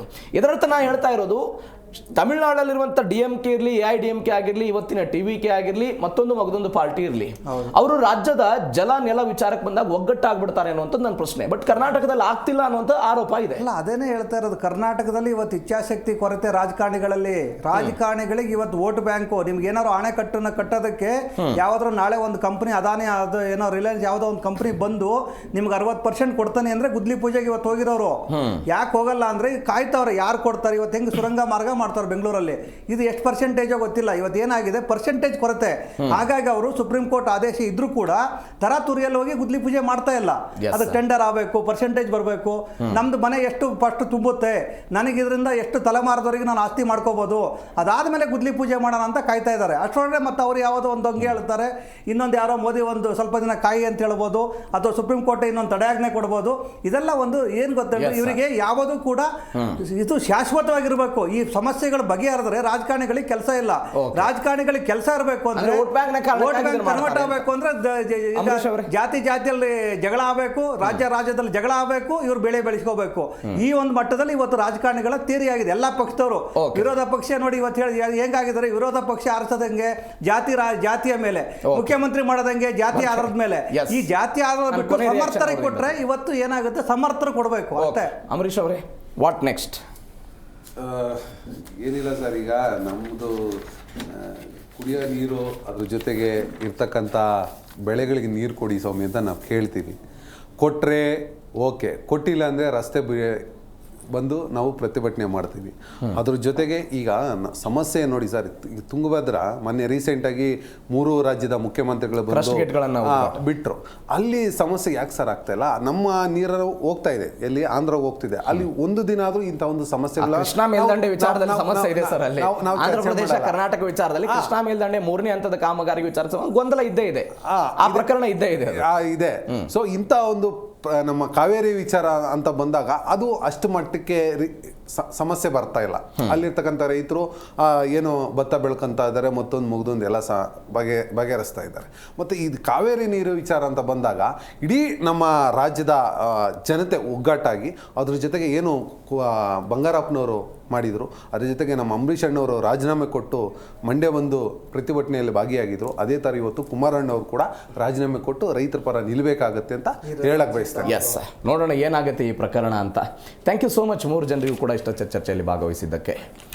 ಎಸ್, ಕಾವೇರಿ ವಿಚಾರದಲ್ಲಿ ಇಂಥದ್ದೊಂದು ಹೋರಾಟ ರೈತರಿಂದ ಆಗ್ತಾ ಇದೆ ಮಂಡ್ಯ, ಮದ್ದೂರು, ಮೈಸೂರಿನ ಭಾಗದಲ್ಲಿ. ಸರ್ಕಾರ ಏನು ಕ್ರಮ ತೆಗೆದುಕೊಳ್ಳುತ್ತೆ? ಸರ್ಕಾರ ಹೇಳ್ತಾ ಇರೋದು ಮೇಲ್ಮನವಿಯನ್ನೇ ಸಲ್ಲಿಕೆ ಮಾಡ್ತೀವಿ ಅಂತ. ಮೇಲ್ಮನವಿಯಿಂದ ಕರ್ನಾಟಕಕ್ಕೆ ಏನಾದರೂ ನ್ಯಾಯ ಸಿಗುತ್ತಾ? ಇವೆಲ್ಲದರ ನಡುವೆ ವಿಜಯ್ ಮತ್ತು DK ಶಿವಕುಮಾರ್ ಅವರು 3ನೇ ತಾರೀಕಿಗೆ ಮೀಟ್ ಆಗ್ತಿದ್ದಾರೆ.